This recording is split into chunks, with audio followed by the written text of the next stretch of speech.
Hey, what's up, everybody? It is the unfamiliar man here, GT45 Gaming this week. What's up, everybody? I apologize, first of all, for no streams this week. I've been battling a little bit of illness, and I've been working super crazy long hours all week. I just haven't had time to go live, unfortunately, between the two things.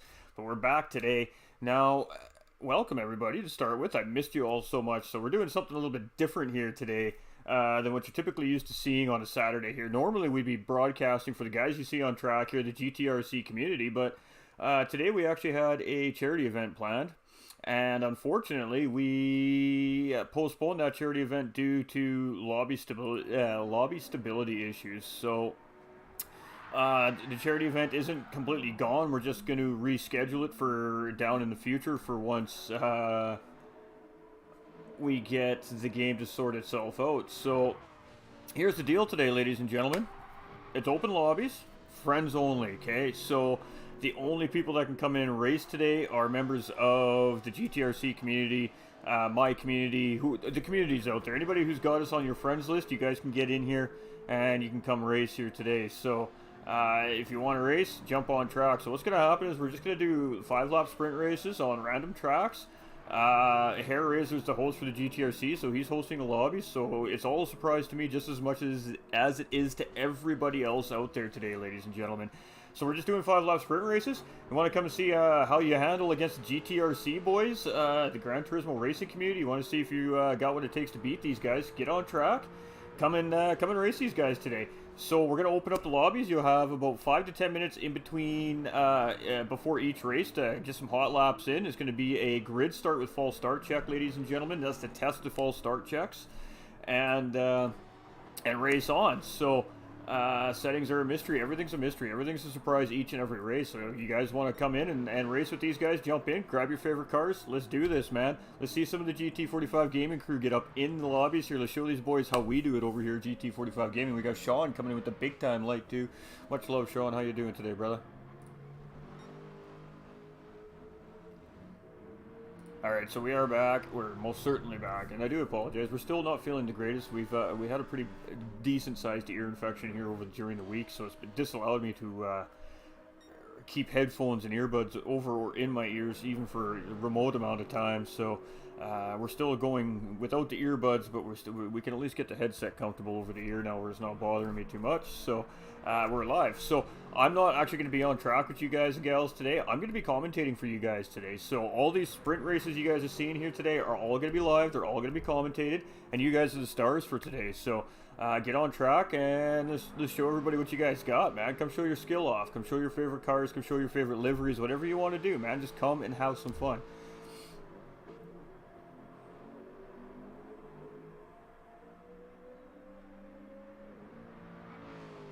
As long as you have me added on your friends list, you should be able to find the lobby, so.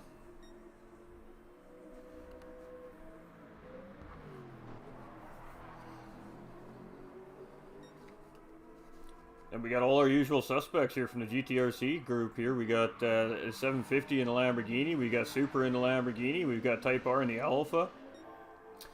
We got Doug in the Alpha, we've got Barr in the BMW M4, we've got Pappy in the Aston Martin, Hair Razor in his favorite car, the Ferrari here. So the guys are just testing their driving. Right now they're putting in hot laps. It's going to be a, like I said, grid start with false start check. It'll be fastest first, so before the start of every sprint race, just like a normal stream really on GT45 Gaming when we have our open lobbies, ladies and gentlemen. You'll get a few minutes to run some laps, and then we'll just give you guys a warning, and we'll fire the race up, and we'll move on to the next one.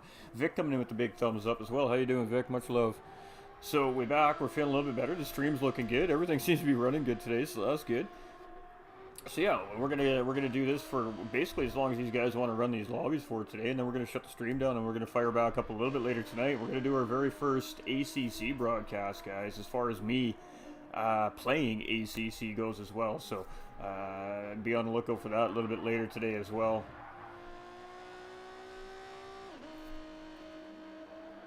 But everybody is welcome. If you're a friend of the page, you're a friend of any of the guys in the room, come on in and drive. There's no requirements here today. Just grab your favorite cars and come race nice and clean. Obviously, we want to see clean racing, but come test your mettle against these guys. We got Monkey Mafia up in the house here. We'd love to see Monkey Mafia up in here. He is a part of the GTRC community here, though, as well, ladies and gentlemen, keeping that in mind, so. Hey, how you doing? How you doing, LJ, brother?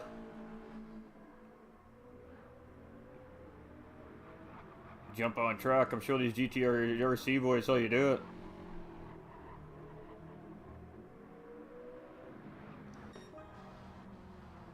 Oh, and we just had Doug drop a 131.2, so we're sticking with that Group 4 theme here.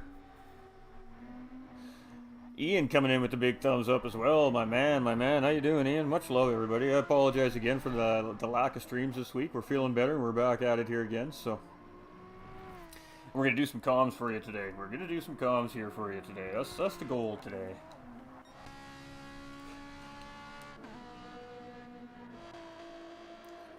We see some guys opting out to make some car changes here now. Just a quick stop in, putting the baby to bed. Ah, I got you. What's up, Vic?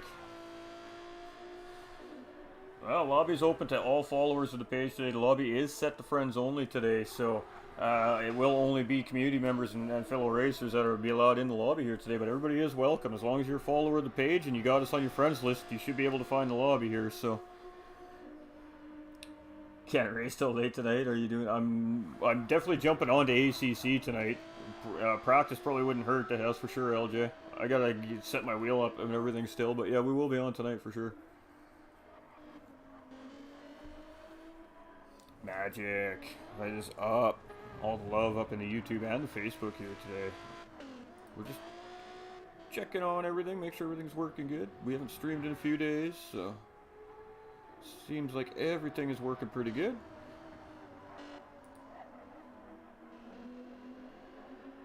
Beautiful.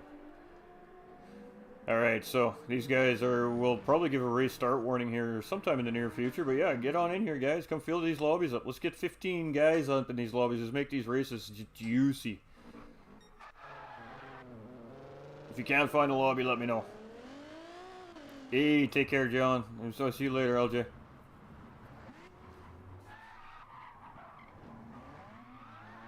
Alright, so the race is going to be starting up here right away. You can tell because the guys are having some fun here. Got some donuts being poorly blown here. The BMW's definitely got the donuts going better.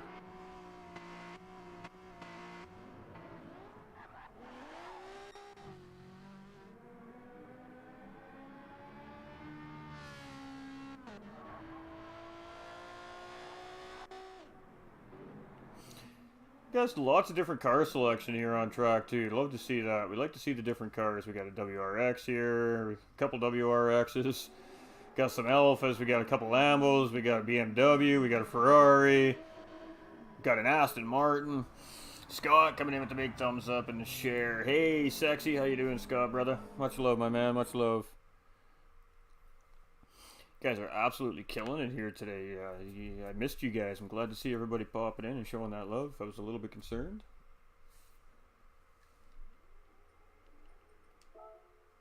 All right, it's race time. So race one on the day, man.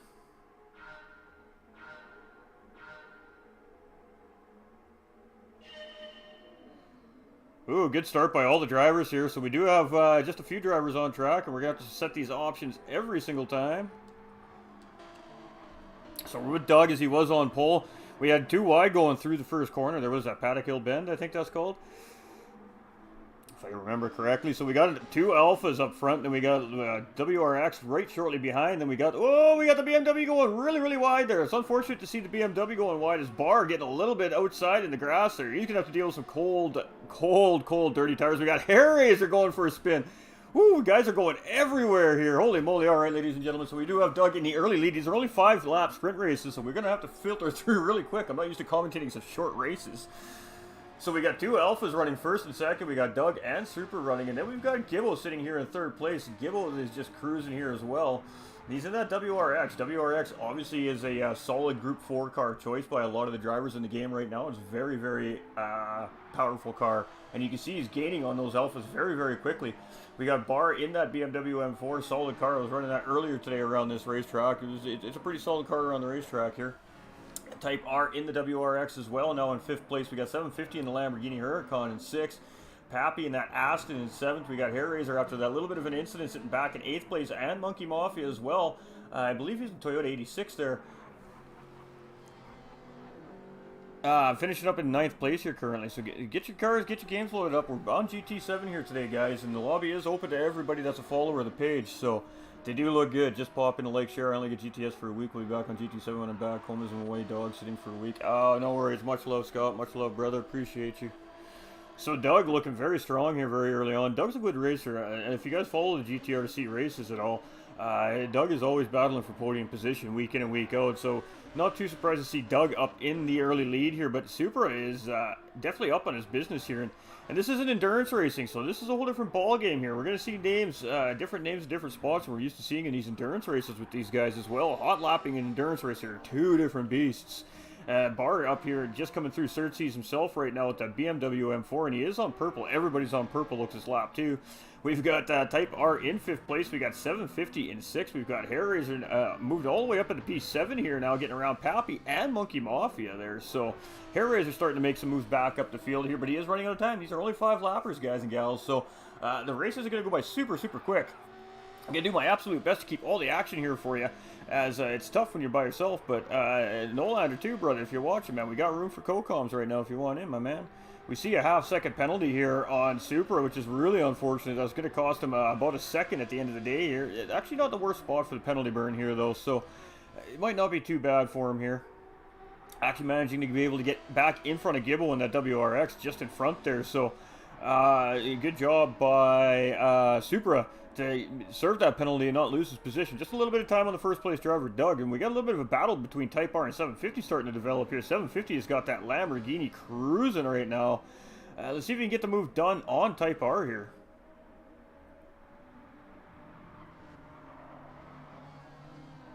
You just see that WRX is just so much better in the corners, right? The Lamborghini's really got him on the straight line, but when we get into the corners, the WRX has just got a little bit more than that Lamborghini has.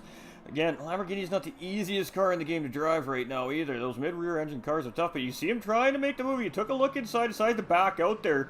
Good racing awareness by Super, realizing that that wasn't going to be the best time to make the move there and just backing out. But he does pick up a half-second penalty, unfortunately, making that back out. So Monkey Mafia has now gotten ahead of Happy Pappy here as well, but we still have Doug in the lead, and he is purple again, ladies and gentlemen. So Doug is looking very in control for this first race here at Brands Hatch. We are going to be doing a second race, so get your cars loaded up, ladies and gentlemen. Get ready to go here.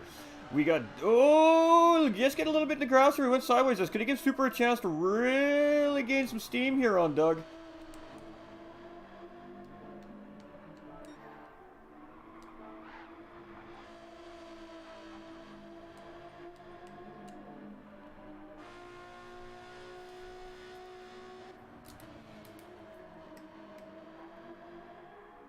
I cannot get different camera angles.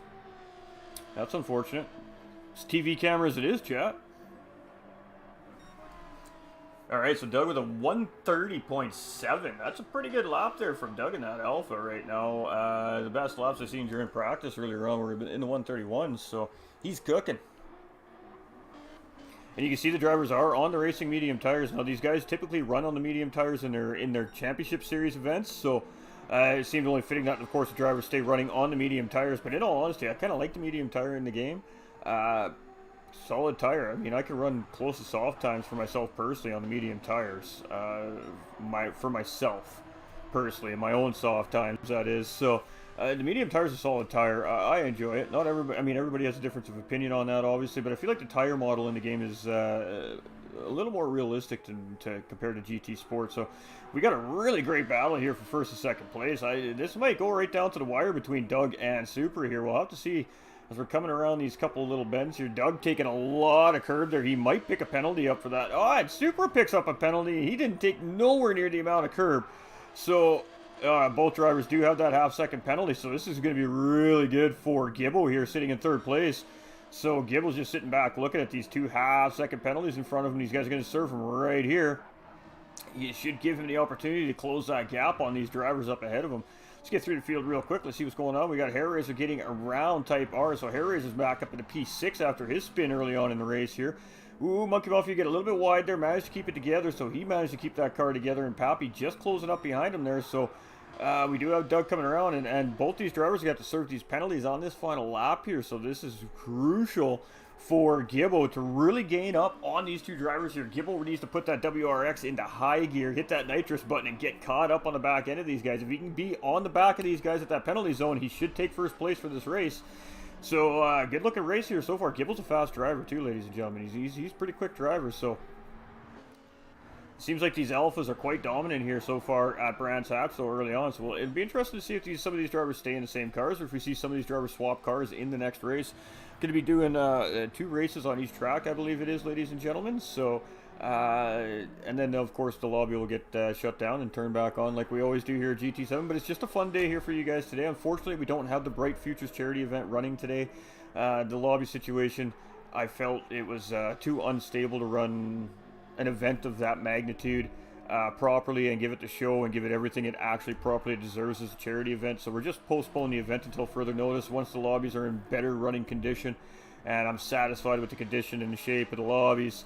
We'll have that charity event kick back up and we'll make those announcements on the GTRC pages, of course GT45 gaming pages as well, ladies and gentlemen. So we do we do appreciate everybody's understanding and patience in that matter. We just don't want to bring a charity event to the live stream and not have it go perfect, beautiful, as planned, without hitches, you know what I mean?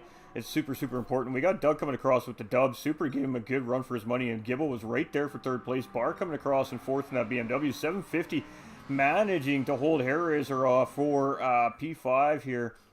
Hair Razor is going to be just behind in P6. We see that other WRX of Type R there coming in P7. And we got Monkey Mafia and Pappy coming across in 8 and 9. So great job by all our drivers here. First race down, chat. Big, fat, juicy congratulations to Doug, Supra, and Gibbo for the first and second and third place winner. So has anybody got what it takes to knock these guys off the track? Lobby's up. Lobby's open to friends. Everybody is welcome, ladies and gentlemen. Grab your cars, get on track. We'll have it open for about 5 to 10 minutes before we'll start the next race. That gives you guys a chance to go run some hot laps. The grid is going to set the fastest first. And that was a great race by Doug and Supra in those alphas. So you see Barr's coming out now with the Genesis here. He's gonna give the Genesis a little bit of a test run here. Doug coming out with a different car here as well. He's got the beautiful DeWalt livery out here. Love that. I'm a trades worker. I'm a fan of DeWalt tools, so I love the livery. And he's got the Atenza out currently. Hair Razor still in that Ferrari. Pappy's going to opt to stay with the Aston. We got Super going back out in the Alpha. We got 750 opting to stay with the Lamborghini. We got Type R opting with the WRX. We got Monkey Mafia staying with the Toyota. So a couple car changes from a couple of the drivers. But hey, lobby's up. Get it in, guys. Get it in, get it in, get it in.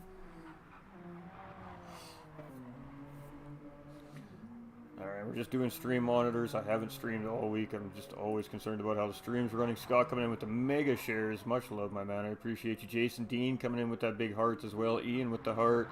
Much love, everybody. We do appreciate everybody coming in. Metha coming in with the big heart. Thumbs up as well. Hope everybody's having a fantastic weekend. It's nice and early here as well. So I get some good racing on. And you guys get to be involved today. Not only do you guys get to go on track and test your metal against league racers, you also get to be in the spotlight today. You get to be on camera. You get to be broadcast by your boy Ghost45 here today. You get to be a part of some of the content today. You get to be the show. and you get to show off what you got. So don't be scared. Get on track, guys and gals, man. Pull at those GT7s and jump on track. Let's see what you got. We can't let these GTRC guys run around this track and keep winning all these races. We got to get some of you guys in here showing what you got.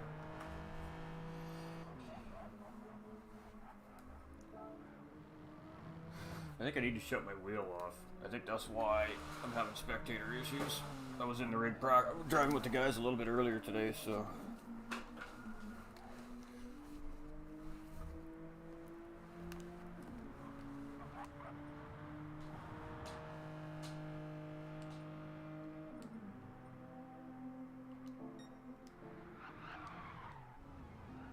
Hey, we got camera angles this time.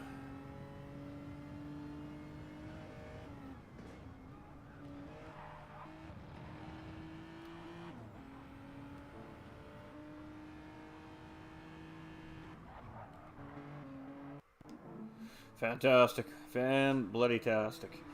Alright, so race 2 at Brands Hatch. Load them up. Get the cars on track. Let's see what we got, guys and gals. It's just a little bit of fun times. These guys are just racing. We're just, like I said, we did have something scheduled for this week, but due to just, you know, lots of factors, we decided to postpone that particular event.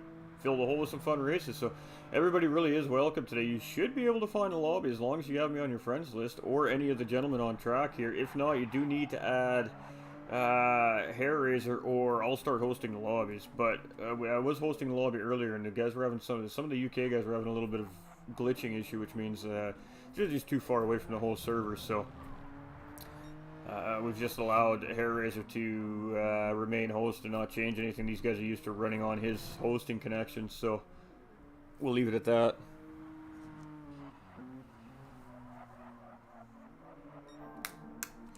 And it is close to the public today, ladies and gentlemen, so that's alright. It's race 2. This one will be it'll be done soon, Chad. It'll be done soon, my man.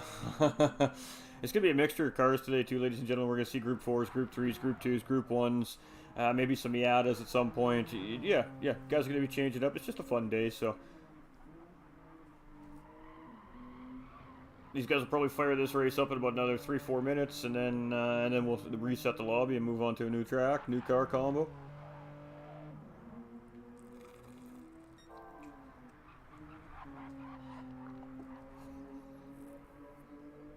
What's everybody's plan for this weekend? What's everybody's big plans? I know some of you guys got league races coming up here this afternoon. Good luck to the Apex boys running over in GT Champions Porsche Cup Series there. Always rooting for them to do well. They've been on fire this season over there in GTC, so love to see the Apex Racing boys kicking ass and taking names. Pardon the language. See, they're bad influences. Making me swear on my commentary broadcast already.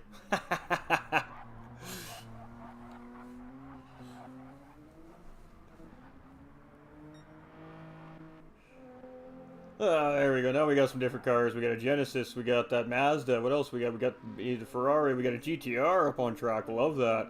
See a Supra here as well. Lots of different car variety. Another Mazda. Oh, we got a Nissan GTR 597 version. We got a Mustang. Look at that livery.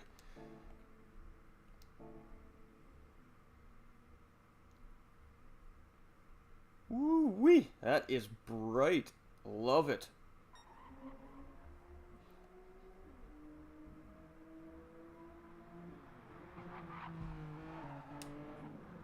Ooh, medic! Oh.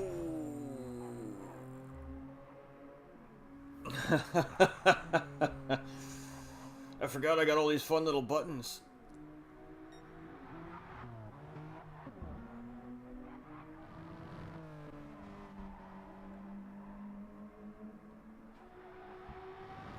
So, Supra showed very good pace in that Alpha in race 1.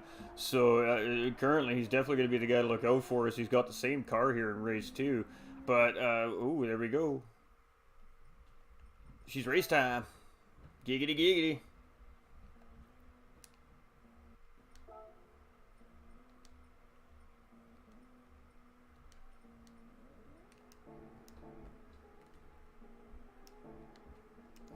And we don't have any more camera options. That's really bizarre.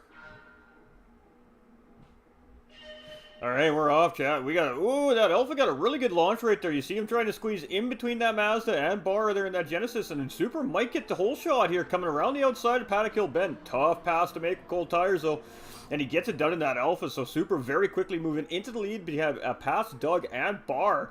Doug now going on the inside of Bar here as well in that Mazda, so Bar dropping 2 spots immediately off pole position at the start of this 5-lapper. So he's got some work to do. We've seen Doug get a little bit sideways. Hair Raiser in that Ferrari. We got a guy off track there. Who was that? Looks like Gibb getting really wide there. Getting back on track safe and sound. We got Type R in that GTR. Happy Pappy sitting in 8th place, and Monkey Mafia in that beautiful looking Mustang. Man, that Mustang's looking good.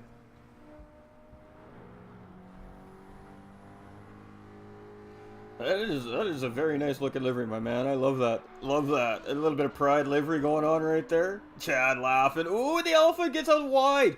Ooh, but he manages to keep that together and not lose the positions. Good driving there by Supra. There we go. We guys jumping up in the lobbies here now. There we go. These lobbies will start to fill up as people realize what's going on here today. So, Supra in the lead. I know it's a little bit different, ladies and gentlemen. We're doing commentary, and it's not a league race. We're just doing it for fun. We're just getting some great content to you guys, and we're letting you guys get out on track and have some comms done by your favorite boy Ghost here today. So we see Bar making a really nice move on Doug here to take 2nd place back. So Bar is back on the move with that Genesis.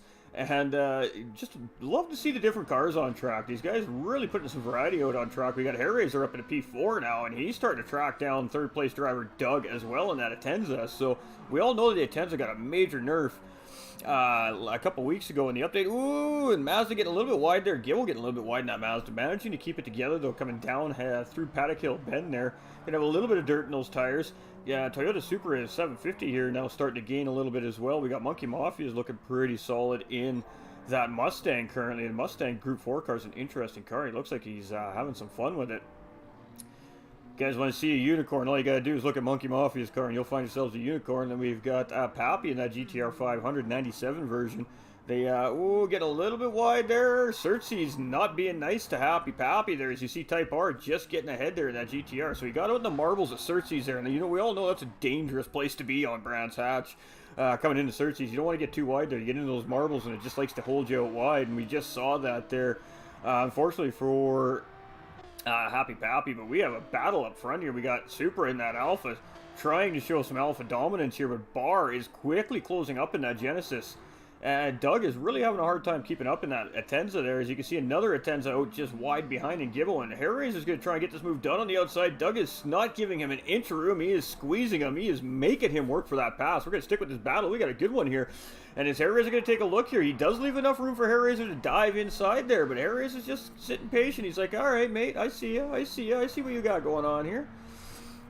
So great battle for P3 between Hair Raiser and Doug not opting to defend there. So Hair Raiser is going to take the inside line coming in through Paddock Hill Bend, but Doug just went in a little later on the brakes, keeping that Atenza on track there. Really great exit in that Atenza. So Hair Raiser and Doug are having a fantastic battle here for P3 and P4 currently.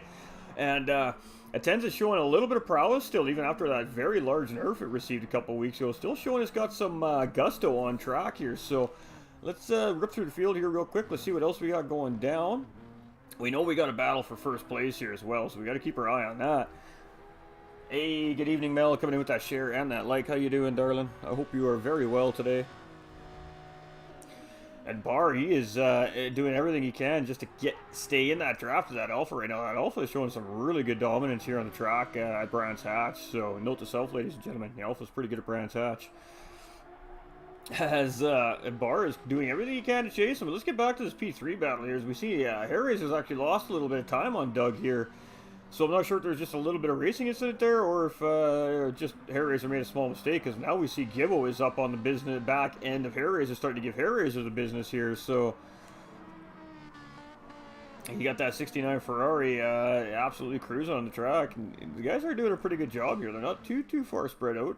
That Mustang is starting to close up on that Supra of 750 there as well, with Monkey Mafia behind the wheel.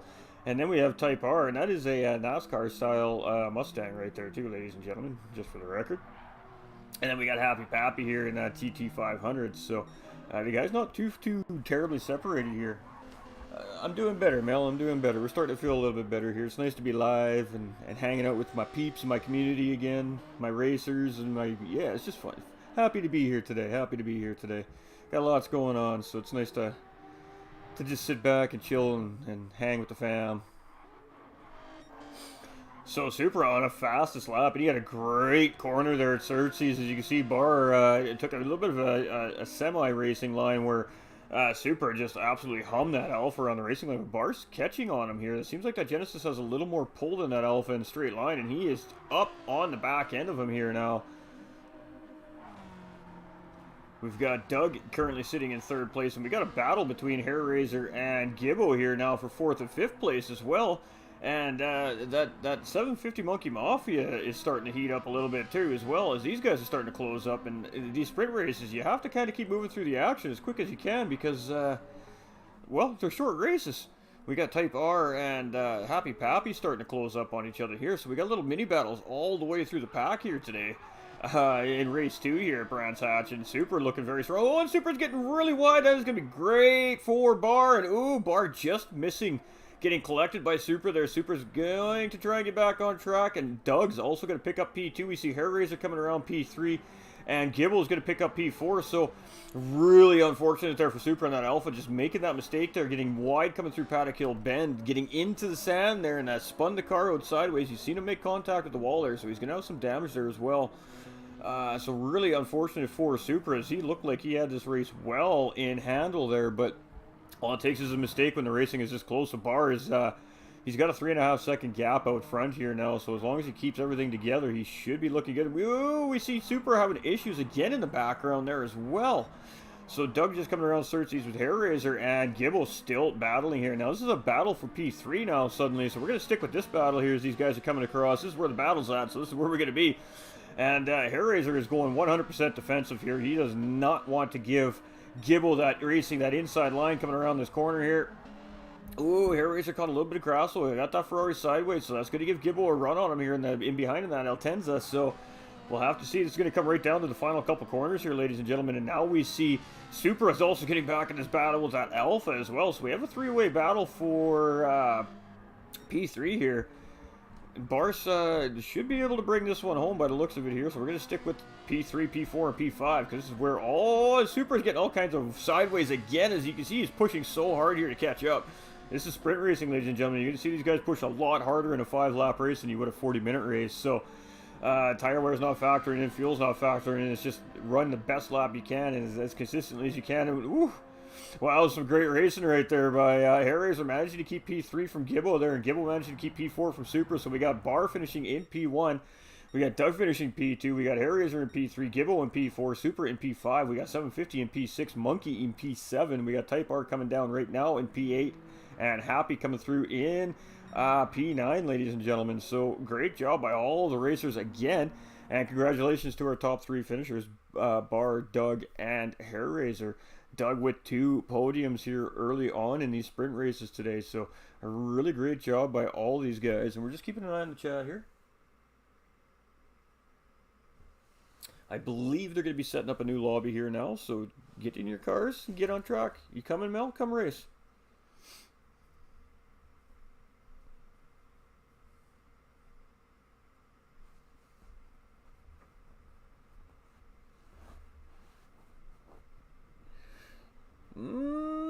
Potentially we're running this one again. Again, like I said, it's dealer's choice here today. So when I was having a discussion with the guys before the races started today, we were going to just do some 20-minute sprint races, but the guys decided let's do some 5-lappers instead. So I was like, yeah, okay, that's a good idea. But it's dealer's choice. So Hair Razor's he's the lobby host, so it is literally dealer's choice. So whatever he decides to do is what we're rolling with today.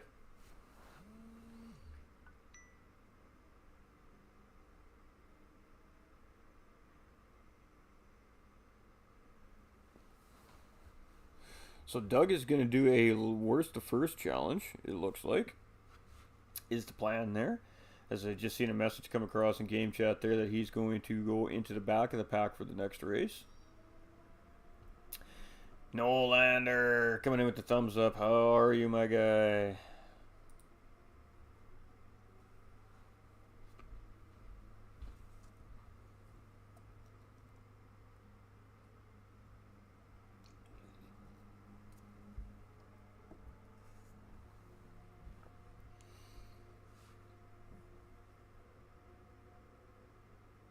Alright, we got a Trackmaster up in the house here now as well, ladies and gentlemen.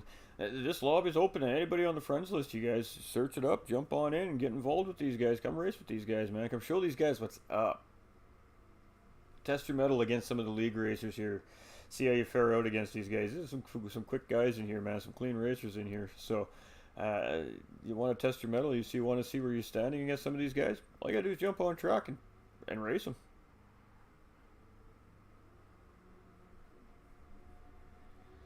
We just gonna keep bringing you the comms all day long for this, and we're gonna go till these guys basically don't want to go anymore, really. So,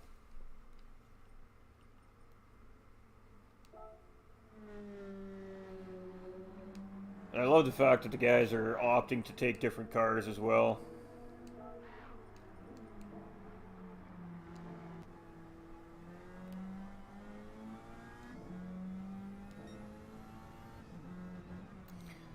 Gotta get some love for that new camera angle here in GT7. I'm really actually happy to see this camera angle. It's just too bad that we can't rotate it a little bit, look left and right with it a little bit, but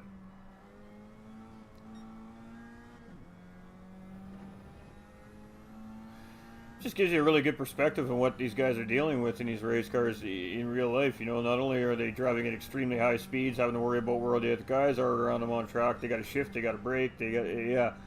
There's just so many things that these guys got to handle, and girls, while behind the wheels of race cars. And I mean, so this kind of gives you a perspective of what goes on during a race when you're on board with a driver. You can kind of see what's going on. So that's what it looks like in that GT500.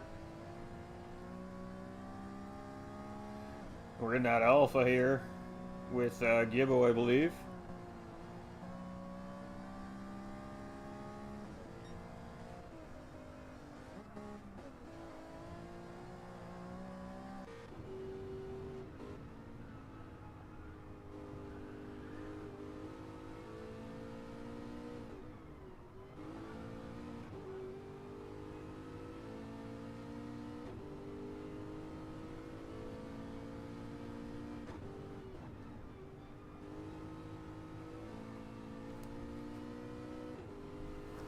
I'm good, buddy, other than my neck is an absolute wreck today. How are you, my friend? I'm good, buddy, I'm good. There's room in the lobby if you want to jump in and come do some comms, my man. There's definitely room for you. Or if you want to race, man, either or. Entirely up to you. Or if you just want to chill and watch, bro.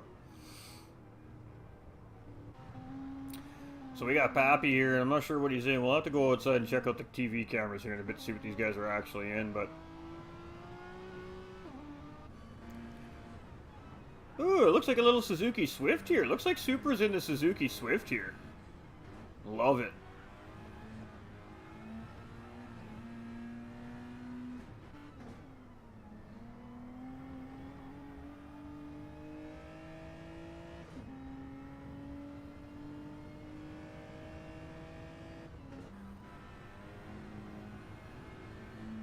Another Suzuki Swift on track. You see a couple of these little guys on track here. That's fantastic. They really are fun. Oh, Heathen in the house, ladies and gentlemen. There we go. Now we talking. Now we got some of the boys coming up to do some racing. Alright, we got Apex Racing Heathen up in the lobby now to come and test his mettle out against these guys. He's opting to go in that BMW. We got Trackmaster here as well, so he's coming in for his first race here in these fun races here today.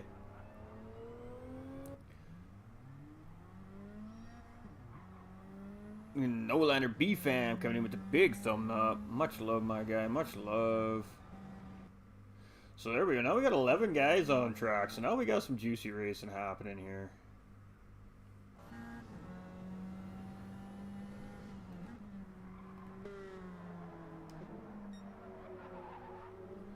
Alright, so we got Hair Razor. Opting to go a little old school today. We got another Alpha up on the house there with Gibbo. Gibbo's going to try his luck with the Alpha here now. Oh, we got a Megane Trophy for Pappy here is what Pappy's in. We've got 750 rocking the Aston Martin here. Again, Suzuki Swift by Supra, so fun little car. Type R also in that Suzuki Swift. You can see a cute little car that is. Heathen in that BMW M4. I know that car is good around this track. And then we've got Trackmaster, and he's opted to go, ooh, Supra, and look at that. That is a very colorful looking livery. Looks good there. Nice stuff, nice stuff.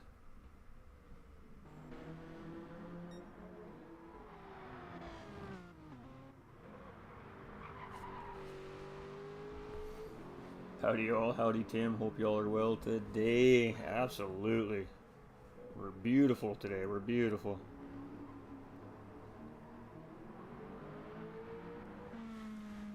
We got Bar's gonna come out in that GT500 as well.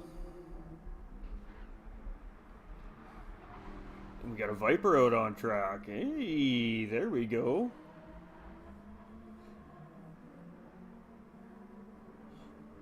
You guys are testing different cars out, checking it out.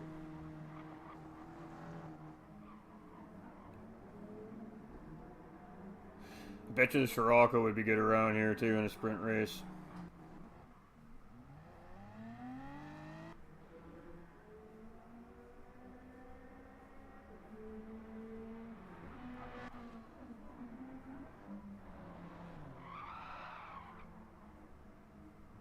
Gas Monkey Garage Dodge Viper too, ladies and gentlemen, by the way.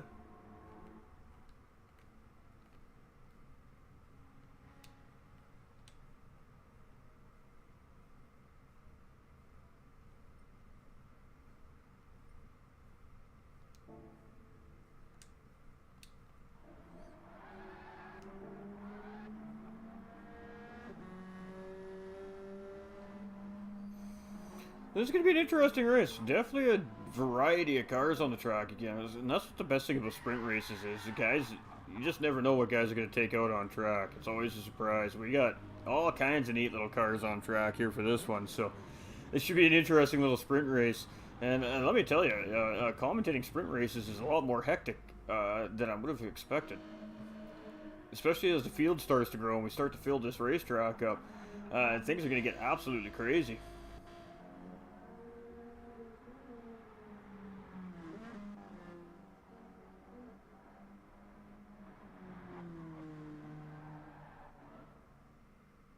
Alrighty. We're having great success so far with the lobbies too, ladies and gentlemen. So with that being said, that makes me quite happy.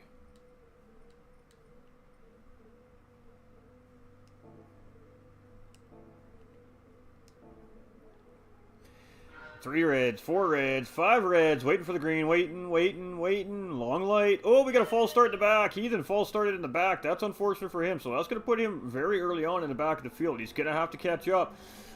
We got Gibble getting off to a very early lead here in that Alpha, and again, the Alpha's been very dominant so far in the first two races here Brad's had, so I'm assuming it's going to be another one of those dominant cars.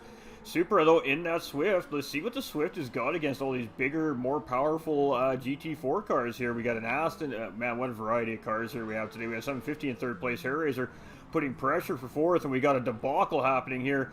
Doug with the Viper. We got a McGain Trophy wide with Happy Pappy. We got Bar just getting around. We got 750 just getting around there as well. It is an absolute mess of cars, a gaggle of cars currently right now. You see Happy Pappy just taking a little bit of evasive maneuver there as I don't even know who it was anymore. Somebody went wide around the corner there. Whew, chaotic. All right, Heathen's already gained a spot back. He's gained a spot on 750. As I seen 750 go a little bit wide there earlier on. Gibble getting a little bit wide there. He's going to cost him time there. Supra's going to be on him with that Suzuki Swift. So far, the Suzuki Swift's looking very prowessy on Brands Hatch here. Again, it's a very, very tight cornering car, and this is a very good track for that car, I would assume, because of that reason. And Doug here in fourth place with that Dodge Viper, though. He's showing some love for that Dodge Viper right now. And then we got Bart just behind, putting some pressure on that Dodge Viper. So currently, this is the most looking battle here. Is Bar's going to go inside coming around the corner? Is he going to get the job done coming around the sweeper? He does have the run on that Dodge Viper, but is the Viper's power going to kick in and get back ahead of that GT500? And that's absolutely what's happening here. Is that Viper's starting to pull back even, but Bar has inside a Paddock Hill bend, and just a small amount of contact there. I think with Doug, as the drivers were just holding their lines there, and I believe he got a little bit wide, but he managed to save it. It's a great job by Doug and the Viper there to keep that thing on track and not lose any position. These guys are crazy. We got Monkey Mafia here, currently running in 6th place, but he has Type R all over the back of him in that Suzuki Swift here currently as well. We got Pappy sitting in 8th place. Heathen is starting to gain on these guys here. We got 750 down into 10th, and Trackmaster having a bit of an issue here as well, in 11th place currently. But again, little sprint races, ladies and gentlemen. It's different than endurance racing. You take an endurance racer out of his comfort level and throw him in a sprint race, and it changes everything. So some of these guys are having to adapt a little bit here, as we have Gibbo's running very solid in the lead here, but Supra putting a ton of pressure on him in that Suzuki Swift here. So, and you just see he's just hitting every mark, every point, every apex. He's really got that car on a rail here currently. Oh, contact! Oh, man, great job by Gibbo to save that after the contact. He's still wow. He's still fighting with that Alpha, and he keeps it together. Oh, a little bit of a push-to-pass situation there. That's unfortunate, but sprint racing, ladies and gentlemen. A great save by Gibbo there, man. That was the best save of the season so far I've seen. What a save that was. He was fighting that for about 2 corners and still managed to keep that car in 2nd place. But now he's got Hair Razor all up in his business here. So Barr right there and Doug in 5th place just behind Barr there. Those two are still battling as well. We've got Type R in 6th place in that other Swift. We've got Pappy in the McGain. We got Heathen. He's trying to close that gap. He's got Monkey Mafia there just behind him now, 750 and Trackmaster. So Heathen has picked up 3 spots after the false start at the start of the finish line here. So he is making his way through the field here, but Supra is flying in that Suzuki Swift, man. He is just cruising in that thing. Got that little car really cruising around Brands Hatch like it's on a train, just like it's on a set of rails, man. It's just hooked up right now. And you can see Gibbo there in that Alpha. He trying to catch up, but also he has to worry about Hair Razor behind here. Really applying some pressure here now in that GT500. So Hair Razor is waiting for the opportune moment to make that move here, I think, at this point. Doug's now gotten past Barr again here, so he's back up into P4 as well. And Barr's trying to chase him down now in 5th place. Some great battles in the front of the pack here. We got Type R in 6th here. We got Pappy in 7th. He's having a great race in that trophy. So in that McGinn trophy, we got Heathen here, and Heathen is bleeding the time down there. Monkey Mafia trying to catch up to Heathen with 750 in 10th, and Trackmaster rounding out the back of the field here for the 3rd race of the day, ladies and gentlemen. So Supra looking good in that Group 4 Suzuki Swift, getting a little bit wide there coming out of Paddock Hill Bend, but managed to keep it together, just dipping the tires in the dirt there a little bit. You see him struggling with a little bit of dirty tire situation there too as we went around the next corner there. I can't remember what they call that corner. My bad. Memory's not quite 100% there today. But Supra's looking real strong there in 1st place. But we have got a battle between 2nd to 5th place here. We got an Alpha, we got a GT500, we got a Dodge Viper, and then another GT500 97 version. All in a line, and they're all about, what, 1.1 seconds apart from each other from nose to tail here, maybe 2 at the most. So definitely a good battle here in the front packs. We got Type R's cruising here. We see a caution flag, so one of the drivers up front making a mistake here. Pappy in 7th, still just cruising. He's having a good race here. He's got Heathen opening that gap back up on Heathen. And really just unfortunate for Heathen, the false start really just set him back right off the snap in the race there. And it's hard to catch up on these little short sprint races after a false start like that. So, but Supra is coming around. He's going to be coming around to take that white flag here, ladies and gentlemen. So this will be the final lap as Supra comes around the start-finish line the start-finish line here. And Gibbo is hot on his tail in that Alpha. I just don't think he's close enough unless Supra makes a bit of a mistake here. I don't know if Gibbo's going to be able to catch up to him with that Alpha there. But Doug is cruising in that Dodge Viper. He is making that Dodge Viper work here around Brands Hatch. And then we got these two Nissan GT500 97 versions behind each other. With Barr and Hair Razor behind the wheel. So, ooh, Barr's getting a little bit squirrely there. He did a good job of keeping it together.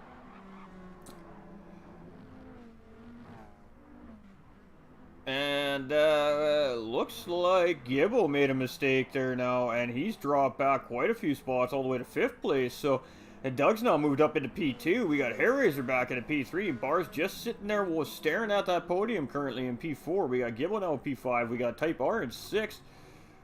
And I'm not sure what happened there. I think Type R had an incident on... I don't know what happened there. We missed it. But everybody's up and back and running here again. So Heathen's on the charge here. He's gained a couple seconds there with whatever happened there. Monkey Mafia is starting to close up on Heathen here as well. 750 in 10th, and Trackmaster just rounding out the field here. Struggling a little bit here with Brands Hatch, it looks like. But Supra coming around here. We got one more corner for Supra here to take the win in race 3 here. And he's just going to zip around the corner here with that little Suzuki Swift. And he's going to bring one home for Team Suzuki. Here in race 3 at Brands Hatch. So great job by Super. He really made that Suzuki Swift look good there, ladies and gentlemen. We got Doug coming across in 2nd with Hairraiser just behind in 3rd. Bar right there in 4th. And then we got Gibble coming in 5th. Really unfortunate race for Gibble. He was looking really strong there in 1st place in the first half of the race. We got that other Suzuki Swift coming here in P6 with Type R behind the wheel. We got Pappy in the McGain Trophy as well coming across here in P7.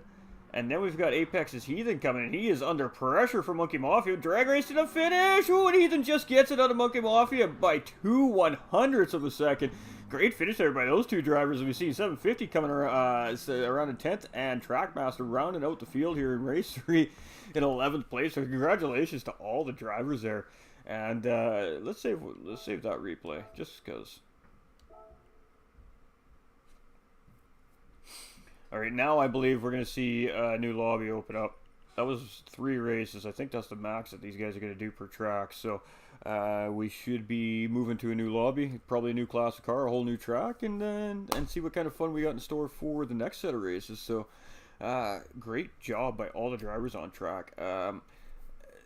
If this was an official race, an officiated race, there would definitely be some question to the pass for Supra on Gibble for 1st place there at lap 3 with a little bit of a bump there, but other than that, nice, good, clean racing there. You should have gave that spot back and re-raced him for it. If there's a league race, we would totally fully suspect to see that happen as well, but just a little bit of a mistake there, so it happens. Good race, Mafia. Yeah, Mafia absolutely pulled Heathen in at the end there, man. Drag race right to the finish line. That was fantastic. That was a great race finish right there.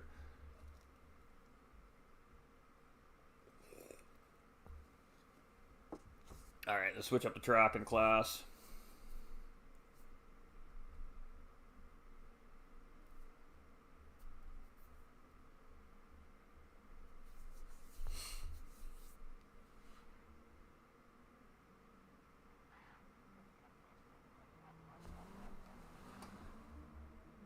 Alright, we're going to do 4 races here, and then I guess we're opening a new lobby. The guys are enjoying Brands Hatch, apparently, so we'll leave them to their devices. There's still room in the lobby, guys. So one more race at Brands Hatch here, and then these guys will fire up a new lobs. Let's go take a 6Cs. Oh, we have tire wear and fuel wear on, too, as well. 3 and 3, so there you go. A little bit of a challenge for everybody. Like I said, it's dealer's choice here today, so...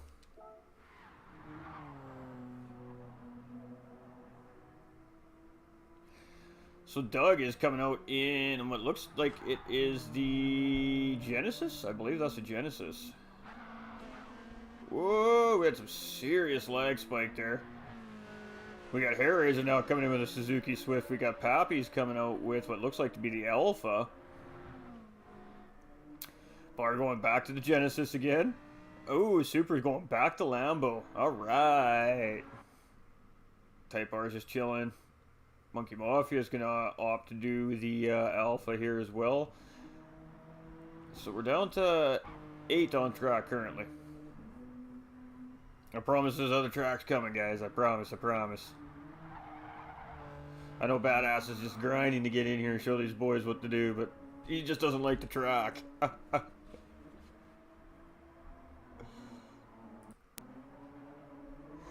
Alright, we're just doing a little stream checking, seeing how everything's holding up. Everything does look good. How's the audio and everything sounding, everybody? Everything's good? I haven't streamed in like a week, and there was an update, so I was a little concerned about how things were going to go today.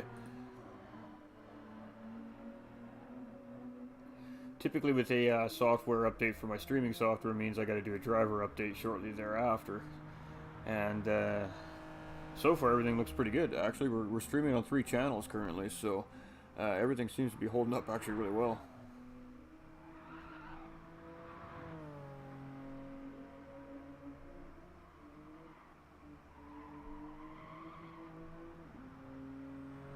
Beauty. So we were hanging out with Nolander there last night for a little bit as he was doing some daily races on GT Sport. And I mean, it was really sad to see very few racers racing in the GT Sport lobbies currently for daily races. But man, he did 3 races in daily race C at Sardinia A. And race 3 was absolutely epic race, man. What a race. Guys were trying to take him out. He was battling for P1 from guys trying to smash him out of corners, and he still managed to stay strong, keep it together, keep the car on track after contact, and still show those kids how you beat them even when they're playing dirty. And he did it 100% clean, fair, and square, man. So it was a great content to watch last night, man. It was a lot of fun watching Nolander absolutely show those kids how you race, man, and how you do it clean. And that's what it's all about. And I mean, there was a couple instances where Nolander made tap the first place driver and would not make the move because he made contact. He made sure that the guy in P1 stayed in P1 and then reset himself up to try and make a proper path. It was a beautiful race, ladies and gentlemen. So all about clean racing, man. When you get on track with a bunch of clean racers, it's a lot of fun really quickly. But yeah, that was some great skill shown by Nolander there last night in the Porsche 911 RSR as well. But yeah, man, did he ever put a clinic on how to beat a lobby full of dirty drivers and do it clean.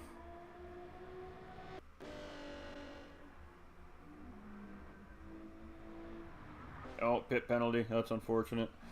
Pit line penalties are in play, chaps, so make sure that you're following the pit line rules or you're going to get that nasty 3-second penalty.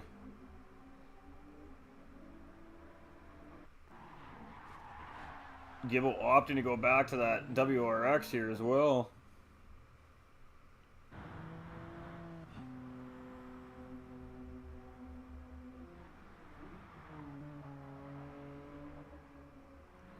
Alright, we're going to keep all the racing info off the screen. We're just going to leave it like this now for viewing. We're going to leave it just with the driver names and the cars and nothing in the way of the screen. We're going to give you guys the full effect here now for these sprint races. And just get rid of all the screen clutter. So I think these guys are going to be starting pretty soon is probably what's going on here. Like I said, it's about a 5-10 minute-ish window before each race for these guys to go run some hot laps as fast as first. Grid start with false start checks. And we're doing that just mainly to start the grid, start with false start checks to see if everybody's getting the same lights. Obviously, before the update, the false start checks were different timing for different drivers and it was creating chaos on grid starts. So it seems like so far it's been pretty prim and proper here today. Yes, sir. Fast, clean, and efficient. That was beautiful. It really was. What a good way to finish off the stream last night, dude. For real, that was a fantastic race.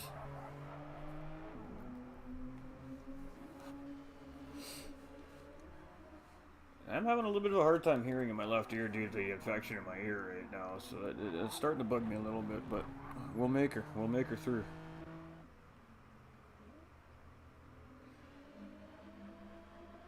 You see him buddy hopping the old Suzuki Swift there.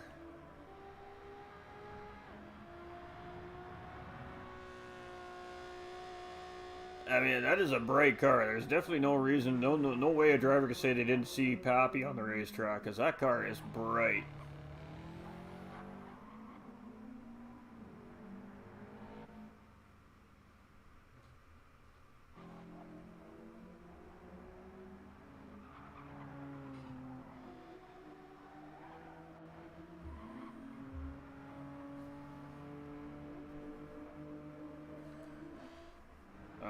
The Apex boys starting to log on. These guys might start seeing some competition. Hey man, just telling it as I see it, it's Nolander. Credit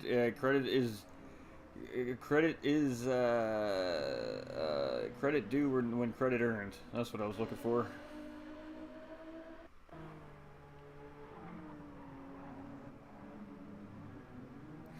There's a lot of the guys that wouldn't have been able to handle the situation in that race that you handled the way you handled it and still come out on top with the dub, man. That was a pretty crazy, chaotic race. For 5 drivers on the field. Like, for real. You see the guys are definitely starting to wind down here. They're all getting ready to get racing. Trackmaster's really struggling with that car here. Maybe a new driver here on Gran Turismo 7. Maybe still getting used to the game potentially.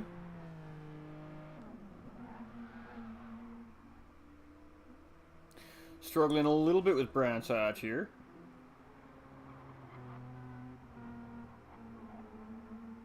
Oh, for sure it did, Nolander. For sure it did, brother. Harry is an understatement.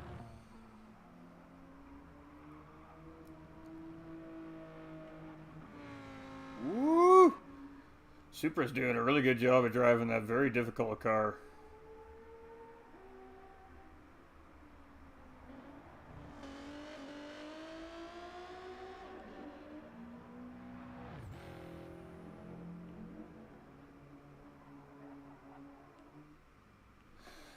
And it looks like we're going to have Niner this time. Niner. It was a fun race, but it did get... Oh, yeah. No, we just saw that. I seen a blip on my screen, so something changed somewhere.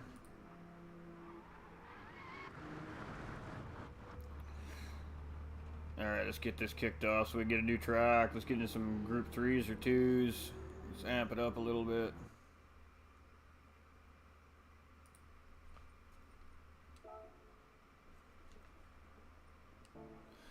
Alright, ladies and gentlemen, we back at it, man. Race 4, Brands Hatch, Group 4 cars. Let's see who's got it this time. We've had a different winner in every single race so far, so let's see if we can get a different winner here again.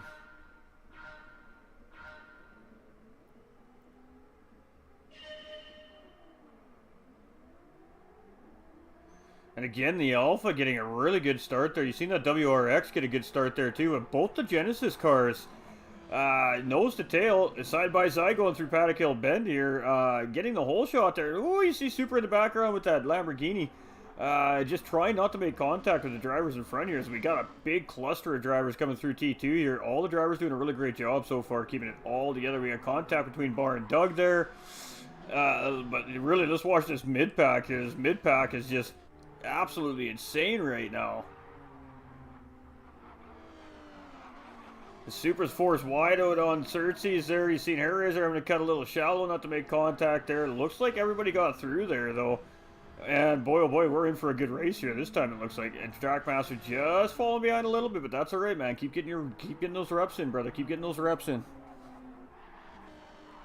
But Doug and Barr, very early on with both those drivers in the Genesis here, making some tracks quickly. I gotta tell you, ladies and gentlemen, I'm certain that Doug spends just as much time making liveries as he does racing. The guy just has crazy, phenomenal liveries on like every single car you ever see him pop out onto the racetrack.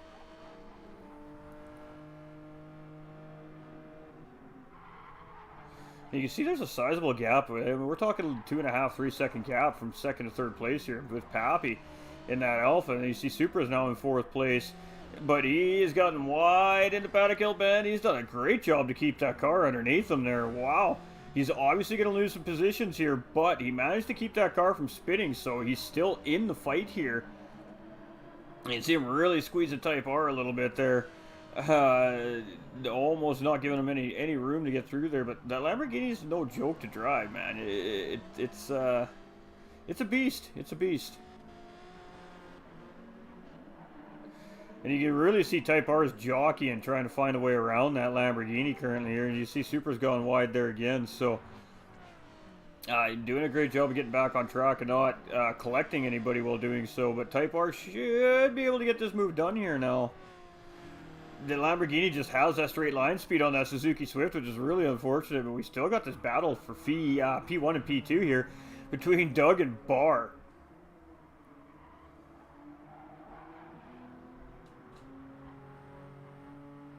And Barr is just trying to get back up on both these drivers. Clearly a very similar pace with these cars. as they're nose to tail the whole race basically in P1 and P2 here. They got away from the pack early and they've just been cruising away since.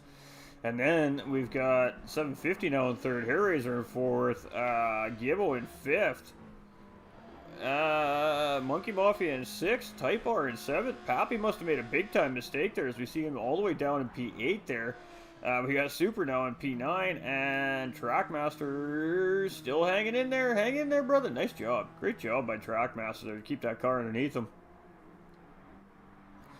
But Doug, this is where the race is, man. Doug is flying here right now, ladies and gentlemen. He is, Bar got a little bit wide there. Ooh, he kept it together. I thought he was going to lose it there. You did see the back end of that Genesis just start to go there, but he managed to just give it a little lift of throttle and get it back under control there. So, and it really didn't lose any time on Doug. You can actually see him really kind of trying to work out how he's going to get around Doug at this point. Here's you seen him get right on that rear bumper of Doug's Genesis there.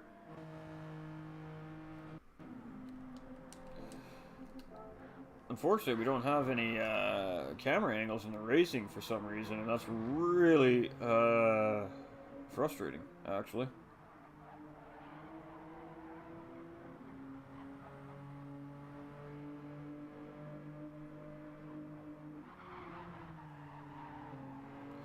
You can see Barr is doing everything he can to keep clean air in that car to start with, so it makes the corners properly. He doesn't lose any time on that first place driver. But you can also see him really trying to take the best possible angle in every corner to try and get better exit than Doug in front of him as well. So Barr's working really hard right now trying to get past that first place driver Doug. We got Hairraisers in P3 with Gibbo just behind in P4.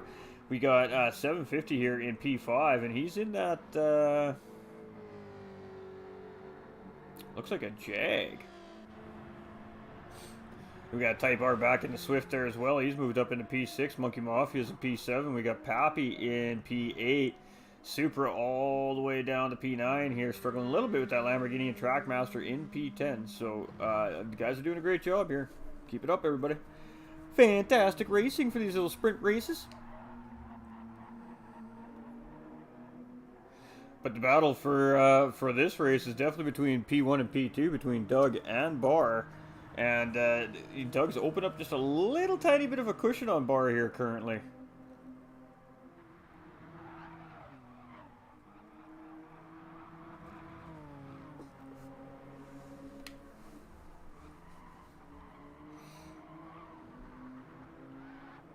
Oh, Barr made a mistake. Ooh, great job by Barr to keep that together there again. It is so easy to go wide around these couple high-speed little kinks here in Brands Hatch. It really doesn't take much to make a mistake there and lose the car, and a little bit of contact there with the back marker. The back marker just pull off the track, try and get out of the way, and Barr just clipping him there. So that's going to happen. That's why we ask back markers to stay on track and just move off the racing line at speed instead of just stopping dead in the track like that, because sometimes it actually creates an issue as opposed to being the right thing to do. But everybody's learning, man. You know, we're always learning. Every time we're on the racetrack racing each other, we're learning something. And if you're not learning something, then you're not willing to get better at it.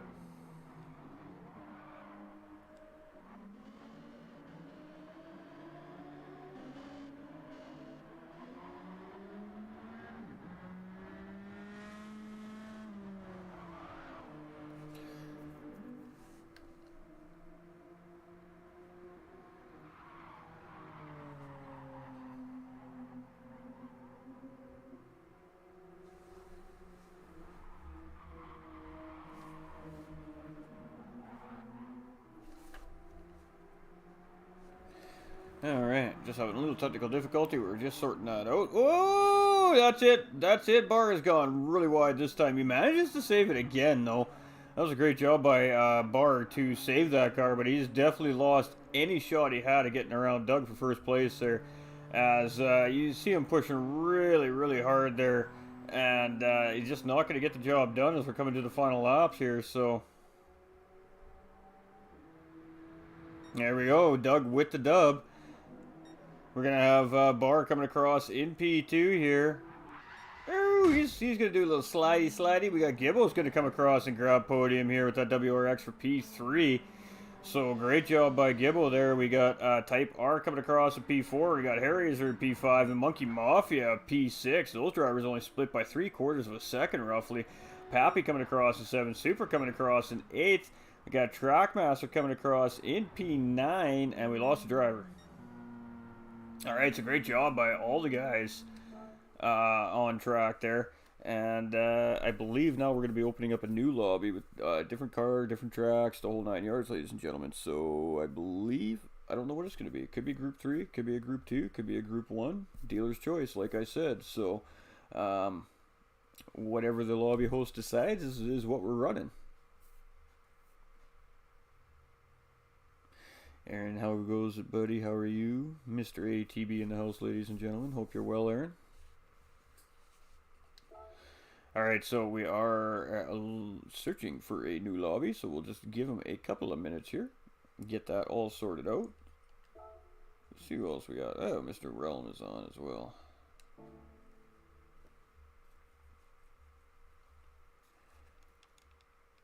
Alright, well, they're setting up the lobby. Let's go show you what yesterday's endeavors brought for us here today. So we were making a little livery yesterday for another driver.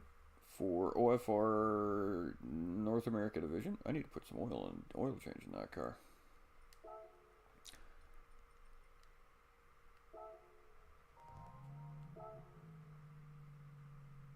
There we are.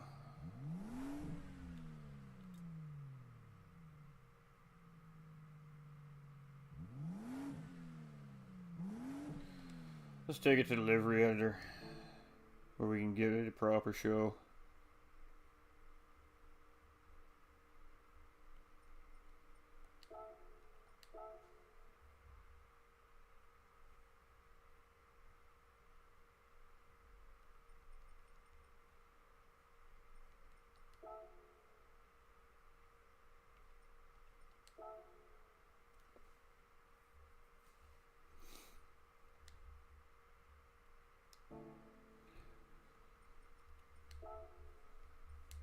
That's what I meant to do.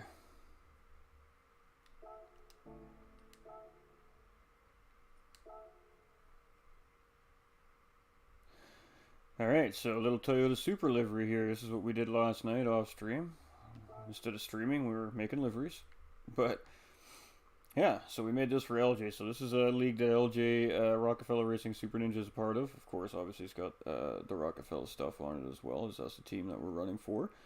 But, yeah, you reached out to me, you wanted something a little bit different for a livery for this league, and, well, I would say it's a little bit different, but got Roger from American Dad on the front of the car there, of course, with the Rockefeller sponsor sitting right there. And, yeah, the whole theme of the car is Super Ninja's the fastest alien in the galaxy, so to speak, so this very galaxy-themed car. And it was actually kind of a lot of fun to make. It was tricky to make, too, to get the... You know, the nebulizing effect going into the car, like if you're looking in space for real, you know what I mean? So it was a little bit tricky to designing it, but it turned out pretty cool. We found some really good high definition decals to get on it.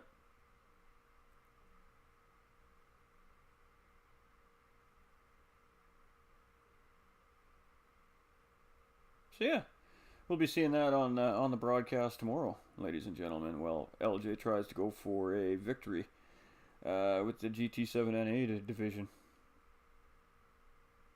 And I mean, even as far as to go as when the drivers are looking behind them, they're going to see stars on the bottom of the man's spoiler. Like, it was really a fun livery to make. It really, really was. Hey, Nolander, much love, my guy. But yeah, had a little fun with that one.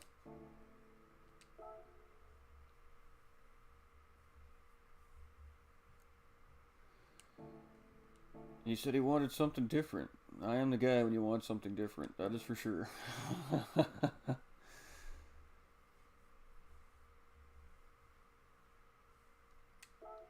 Alright, lobby should be up, guys. So I'm just going to go jump in there so you guys can find it. Oof, Interlagos. Excellent.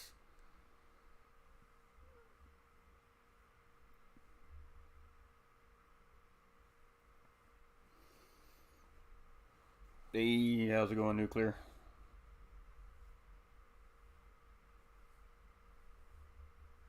Alright, so we're jumping into the lobby. Again, followers are welcome, guys. This is a friends-only lobby, so you're only getting into this lobby if you're friends with the page or friends with the GTRC community, guys. It's the only way you're getting in this lobby today. So it's a closed lobby. It's a private lobby for racers today. And we're just doing some fun today. We're just, again, we were supposed to have a 3-hour charity event running today, and we had to postpone it due to the game situation. So essentially we're using today to test the lobbies, test all the things, quote unquote, they fixed with the update in 1.16. So alright, let's go see what our event settings are so we all know what we're up against. We're definitely seeing Group 3 cars, I can tell that already. Yep. So we're Group 3 at Interlagos, ladies and gentlemen. It's going to be medium tires, and it's going to be 3 times fuel and 3 times tire wear, 5 lap sprints, up to 4 races, if we're going by what we just saw. So if you guys want to get in, the GR3 cars are up. I know this was a lot of you guys have probably been waiting for, is for these GR3 lobby to come up, so it's up. Let's go. Let's fill her up. Guys have about 5 to 10 minutes before they start the first race. That's, of course, to get out, run some hot laps, etc., etc. Put your time in to get your spot on the grid. And race on. Race on, baby.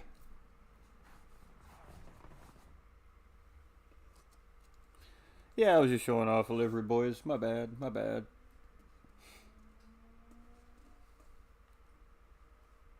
Alright, so we only got 8.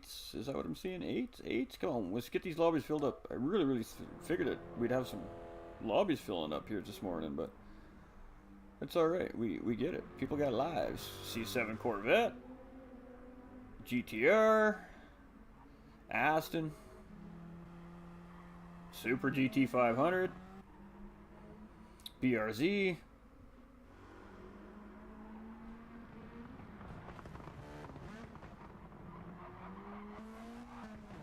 Great looking livery on that car.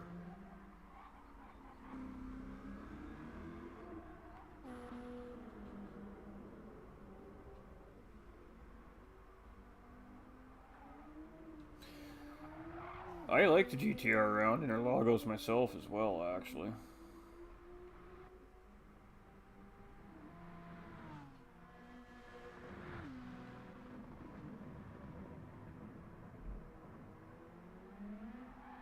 Ooh, little early on the throttle there, but managed to keep it together. Done a great job there. Again, these guys are just qualifying, i.e. practicing / qualifying. It's a double duty for this here at the beginning of each race, so.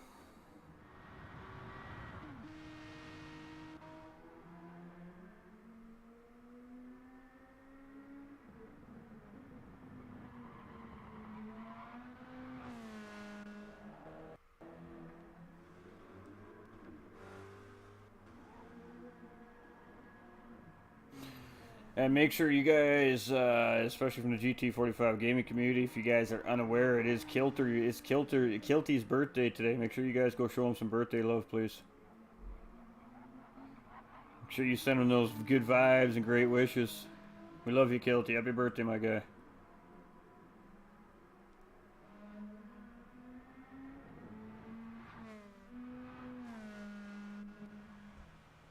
Ooh, a Beetle. There we go. I was waiting to see when somebody was going to bust out a Beetle.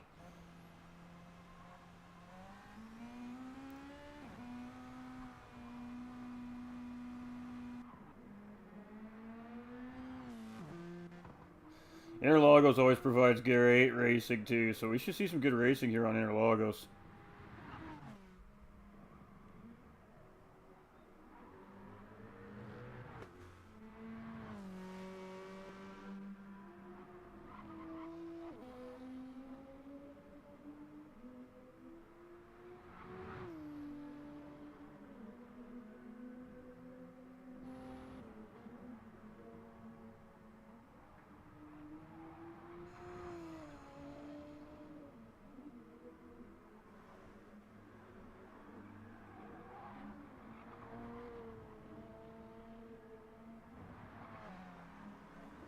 The GTR, she's still a little squirrely too in GT7, boy. If you try to give it too much, she will make you pay. But it's such a great looking car. The C7 Corvette's pretty good around here too. I don't know, me and the Corvette aren't getting along right now, ladies and gentlemen. I mean, I'm required to use it for the series I'm entered in, and we haven't been getting along, needless to say. Ooh, nice save there by Doug. Doug's a pad driver too, ladies and gentlemen, just so you guys are aware. Doug is definitely on pad, and so is Happy Pappy here, so. And Bar is potentially on pad as well. You guys are all in trouble now. We're seeing the Apex boys starting to come in the house here, so we're gonna see some racing now, boy.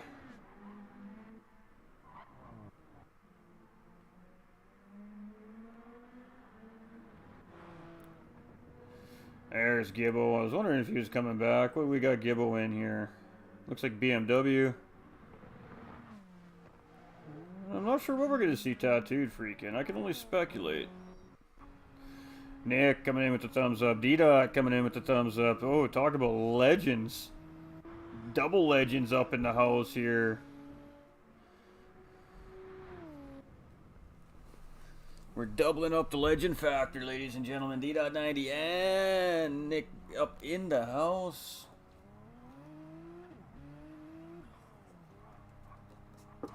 We just chilling today. We're doing some comms for the boys. Having a little fun. Just filling the gap for a postponed charity event. I love you, bro. Keep smashing. Oh, we love you too, D. Hey, chat. Hey, get yourselves on track. Come race against these boys. Come show them what you got.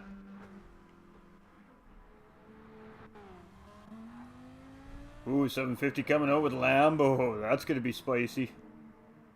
750 likes that Lamborghini, though.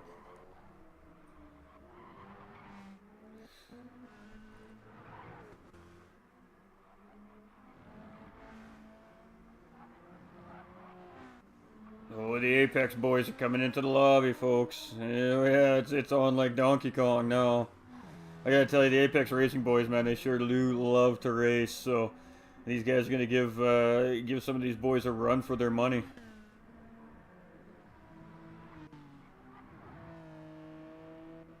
They're not even coming in and qualifying.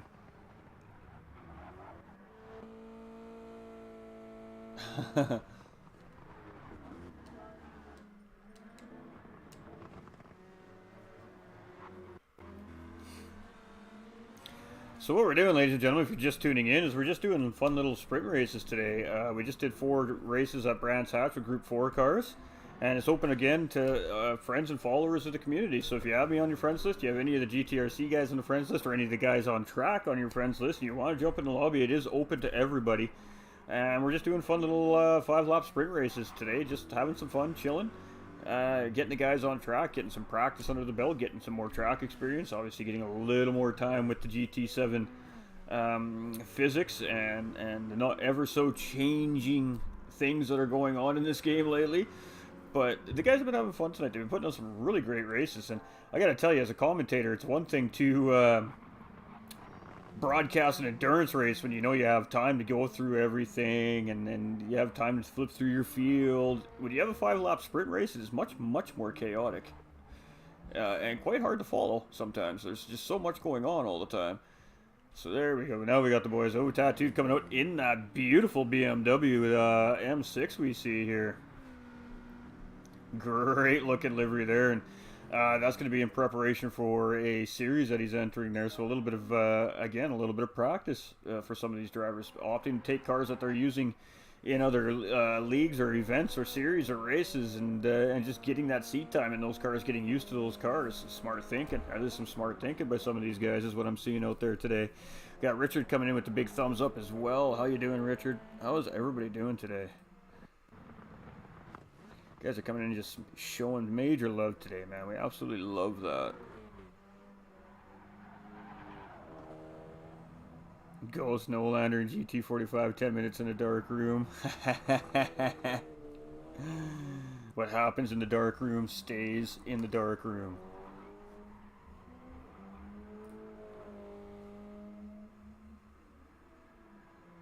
I'm good, thanks. Just watching England and off to bed. Up 1 a.m. for stream with Lobby B on Forza. Oh, okay, I got you. That's what was going on. Some Forza. How was Forza?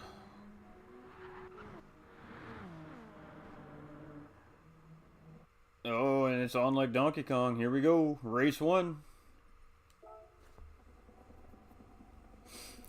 Doug sitting on pole again, but the Apex boys didn't really have a chance to run some of these laps. Just wait. I predict you're going to see Tattooed Freak really pushing the issue here with these guys.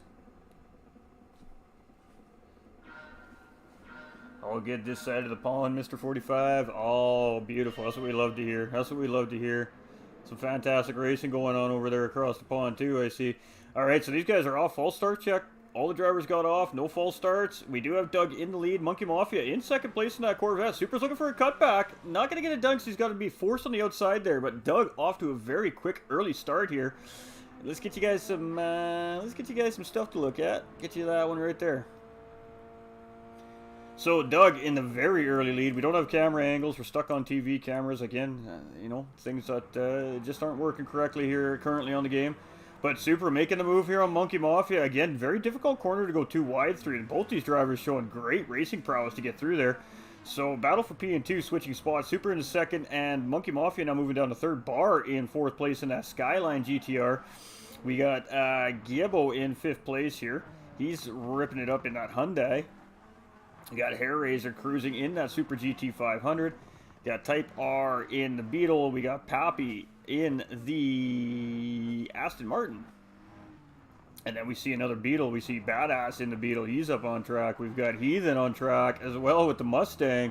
Tattooed with the BMW M6 and 750 rounding out the pack at 12th with Lamborghini. So we got 12 drivers. Fantastic. Lots to follow. So Doug's still in the lead as we see Super getting a little bit squirrely coming out of the final corner at the end of lap 1 here at Interlagos. So there's some good racing at Brands Hatch, and you know what? Interlagos never disappoints, ladies and gentlemen. Always provides great racing. So track and car combo selections have been on point today. And Doug is looking really good here, but look at that line of cars coming up that front straightaway. What a great shot, as all these guys are all within making moves of each other currently. So Super is just trying not to lose Doug. Again, that BRZ, not the greatest car in a straight line, but man, does that thing ever corner. And Doug is showing all these drivers he knows how to drive that car currently. So he's having a great race very early on with that BRZ. But Super, he's pushing with that Super GT500. And that beautiful little anime livery on that car too, ladies and gentlemen. A really well done livery on that car of Supra's there. And then we've got Monkey Mafia in that C7 Corvette, third place, looking very strong as well. So, anybody's race.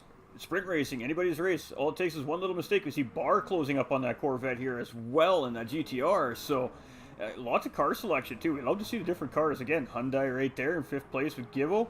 Hairraiser in the GT500 as well, the Supra version, of course. Sitting in sixth place, Type R in the Beetle. Pappy in Aston, and then the Apex boys are all right here. We got Tattooed in 9th. We got Apex Heathens in 10th. Badass in 11th. And 750 going a little bit out of the corner there. So he's back on track with a half-second penalty, unfortunately. But again, opting to choose a car that is not very easy to drive. Lamborghini Group 3, very difficult car to drive. So kudos to him to even bring it out here on track and give it a crack, man. But Supra putting the pressure on Doug here again. That Super GT500 has better straight line speed than that BRZ. So I'm not surprised to see this happening, but he's going to be forced on the outside going into corner 1. And Doug made sure he stayed on that outside line. That was great battling here by these two. Supra is looking for a cutback. Is he going to get it done? He's going for it. Doug's not going to give him the line. Doug's seen the cutback move on and just absolutely hammered that BRZ on the Apex and just gave him nothing to work with there. And now you can see Doug's trying to break the toe. The games are on, so we got a race on our hands, ladies and gentlemen, as Doug and Super are absolutely battling for P1 and P2 here currently. But what that's doing is allowing Monkey Mafia, Bar, and Gibbo to really close that gap up on this battle. We're potentially going to have a five-way battle here for first place shortly. And again, Harry is not out of this battle yet either. He's just off that pack. And then we have Type R in the Beetle, and we see Pappy right there. Heathen's coming in 9th place here as well with Badass there. Tattooed is now in 11th. 750 and 12th. We just seen a couple more drivers jump in here too. So these races are starting to get lit, ladies and gentlemen. Everybody is ready to have some fun here. So Doug's still holding that lead, barely. He is battling for his life in P1 here on lap 3 currently. And Supra is just doing everything he can to give him the business, man. And again, these guys race each other. They're friends, of course, outside the game as well as inside the game. These guys race together on a week-to-week basis in championships, all these GTRC guys. So they're not stranger to how each other race, and it shows. These guys are battling absolutely just magnificently here at Interlagos currently. But I mean, he's not forcing it when he doesn't need to, right? He's actually really doing some really great decision making here, but he does need to find an opportunity to try and make that move happen on Doug here before the end of next lap. But we got just a tow of cars here for first, second, third, and Monkey Mafia, fourth right there with Bar. These 4 drivers are just on pace. Harry's is just off these guys. Type R is just coming down that straight now. See Happy Pappy starting to close the gap up on him. Heathen also starting to close the door on that Mustang here. He's starting to pull in on these guys as well. Gibble, they're making a mistake, losing a few spots down in 9th place. We got Badass here in 10th. We got Tattooed in 11th. And we've got 750 in 12th place here. Again, in that Lamborghini, having a little bit of an issue early on in the race. So he's a little bit further off the pack here currently, but that's all right.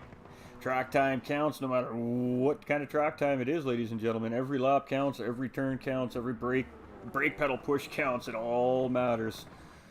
So Doug is in first. Again, looking really good in that BRZ. A little bit of a mistake there, but he's got a little tiny cushion on Supra here currently. But again, straight line speed of that Super GT500 allows him to catch up to Doug on these straightaways. So we're just coming up to our final corners here.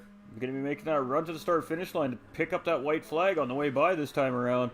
And Doug's not going to give it up easily, that's for sure. He's not going to give it away. Supra's going to have to earn this, so Supra's got a lap to try and figure out how he's going to get around Doug here. And then we've got this battle between Monkey Mafia and Bar. And Bar's going to go inside here, coming into T1 and T2 and T3. So is he going to get the job done? Might be a cutback on here for Monkey Mafia. He's looking. Ooh, a little bit of contact there. It looks like Bar's going to back out there. Ooh, and Monkey just... Oh, victim of the curb. Oh, Monkey Mafia got those front tires on that curbing, and that inside curb just yanked that Corvette around on him there. And spun him out sideways there. So really unfortunate for Monkey Mafia, as they were having a great battle there. And we see Type R now moving up into P5 in that Beetle, and we see Heathen is now up on this battle here too. So Heathen is now battling with Monkey Mafia, trying to get around him here. And you can see Heathen has got that nose tucked right up underneath the exhaust pipe of that C7 Corvette currently, looking for a way around Monkey Mafia here. So Heathen's having a good final push here. A Badass now moving up as well. A Tattooed Freak up into the top 10. Gibbo now dropping down to 10th place. We got Pappy dropping down to 11th and 750. Struggling a little bit with that Lamborghini. Again, not the easiest car in the world to drive. So not for the faint of heart. Tough car. But the battle's right here. Great battle from P1 and P2 all race long. These guys just... Oh, and Super made the mistake. Made the mistake at the worst time. He's going to not be able to get that run on Doug coming up this final stretch here. Doug should be able to take this one home with a P1 finish. Doug is on a roll right now. Doug is on 3 first place finishes in a row here. Somebody has got to knock this guy off that pedestal. Super with a nice second place finish there. We got Bar, who's going to just squeeze third away from Hellraiser, finishing 4th place. That was a good battle. And we got a battle right here between Type R and Monkey Mafia. Type R is just going to get it done on Monkey. Heathen in 7th. Badass in 8th. Whew. Tattooed Freak coming across right here, right now. He's going to get that 9th place finish. Again, getting us some well-needed practice in that car. He doesn't drive this car that much, so he needs that seat time with that car right now. We got Pappy coming across in 10th place and Gibbo coming across in 11th. And... a little bit of lag there. And these are the types of things that were the reason why we postponed the charity event, ladies and gentlemen. It's just little issues like that we just saw there. Just a little bit of glitching. That's enough to create lobby instability. And that lobby instability can do a number of things. It can create all kinds of problems. And for running a charity event, I need to be 100% confident in the stability of the lobbies, that we're going to get 110% effort out of the game because we're putting 110% effort into the event to hopefully succeed for what we're raising money for, right? So we've postponed the event until further notice, ladies and gentlemen. So just keep an eye on the socials. Once we have rescheduled that event, we will let everybody know. And if GT7 continues to take too long to sort their lobby issues out, we will just convert the event over into a GT Sport series and run the event over on GT Sport. But we're holding out a little bit longer for GT7. The lobbies have been running pretty good here today. We haven't had any DCs, we haven't had any lobby freeze ups, we haven't had any real solid issues like that. We got a ton of drivers on track. We got 11, 12, 13 guys. We got 2 more spots available if guys want to come in and race too, ladies and gentlemen. I'm going to catch up on comments here. Paul, howdy friend, how are we today? The dot says Paul, all good this side of the pond. Doing good, Nolander, hope you're well. He's under pressure. That was a great battle. Doug handled the pressure really well there, as Supra unfortunately making the final mistake there and losing the chance at that win there. But great job by Doug. Again, congratulations. Getting tired of saying congratulations, Doug, on the race win. So let's get some other guys knocking that boy off his pedestal here.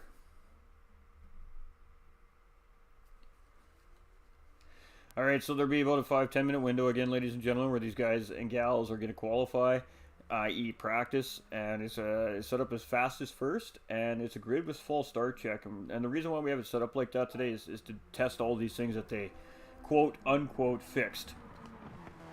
And from what I can tell, the false start checks have been doing really well. Everything seems proper there. It seems like they actually fixed that, and we do know that they have fixed the force feedback as well, or maybe not fixed it, but at least put it back to the way it was before they killed it. So you know, guys have some feel in their steering wheels again. It's not 100% yet, based off of what I've heard. Some of the guys with the DD Pro say they don't have like curb feeling and stuff like that when they're driving over curbs, but you know, they still have a form of feedback at least. So at least when you're, you know, racing and turning your car and stuff like that, you can be a little more comfortable with your inputs, knowing that you got that, you actually got some feedback. Ooh, we got a Mazda Vision. Love it. Got that Beetle. We got Aston Martin. We got Big Glitch going on. We got Gibbo. What, Heathen's going to stay in that Mustang, it looks like.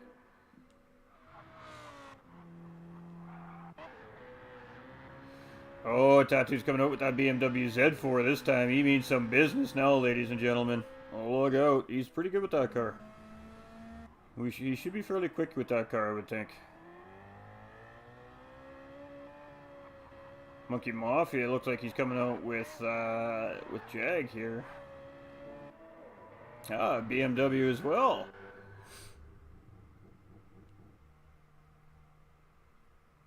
Pappy's got an Aston Martin out. Gibbo looks like he's got Subaru WRX on track. He then has got BMW as well on track. Ooh, Badass has pulled out the Jaggy. Ooh, yeah, some of these guys are starting to mean business, man. They're starting to pull out some of their favorite cars to drive. So this is going to get heaty. The boys are wanting to race. That's what we like to see, though. Ford GT GR3 race car, not the easiest car in the world to drive, ladies and gentlemen. That MR factor in this car, it's a very tricky car to drive. So it'll be interesting to see how Hairraiser handles it. Hairraiser does like his MR cars, though. He's a big fan of those Ferraris, especially. So he should be okay with this car, but this car doesn't turn the best. So I'm not necessarily sure if Interlagos is going to be the best racetrack for this car, but it'll have some straight line speed. We'll tell you that much right now. So we got 2 Z4s on track. The variation of cars is fantastic. That's what we love about open lobby sprint racing. Again, it's an open lobby, but not open to public today. It's just open to friends only, so community drivers only. Of course, my community and any other community that have us on their friends list are welcome to drive today. But yeah, no pubs today, guys. So.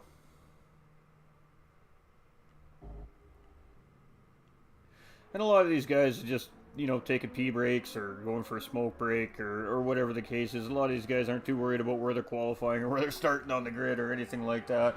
A lot of these guys are just coming in here to do exactly what the point is today, just to have fun and just to race. So You get to test yourself against other league racers from other leagues, guys you don't typically race against normally. It's fun. Yeah, we might start doing this more often, actually. Getting all our leagues that we do broadcasting for them, we race it and get them involved and just have these fun open lobby days like this and put us all together and see what we can come up with. The racing's been fantastic so far. Very little incidents, good clean, good battling. The racing's been fairly close for the most part, even from the front to the back of the field. Everybody's been on the lead laps, even in these 5-lap sprint races. We've seen some new drivers, we've seen some experienced drivers on track so far today. It's been a really good mixture today. The only thing I haven't seen so far today is where our ladies at. Where are our ladies at? Come on, ladies, get on track and show these boys how you gals roll, man. I know there's fast gals out there, and I know there's gals out there that can lay a lick into these boys, so where are you gals at today? Let's see you getting those rigs. Let's see you come and show these boys what you got. I know you're out there today.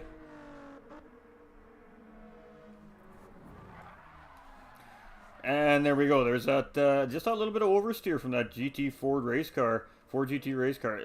That's the big issue with that car, being an MR, is that oversteer. The rear end, under braking, just naturally wants to slip out from you. So you have to have a little bit of a fine balance of braking and throttle at the same time to keep the rear end from wanting to pull away from the corner when you're going around the corner. So we just seen the exact same thing from 750 in the Lamborghini, which is the exact same thing.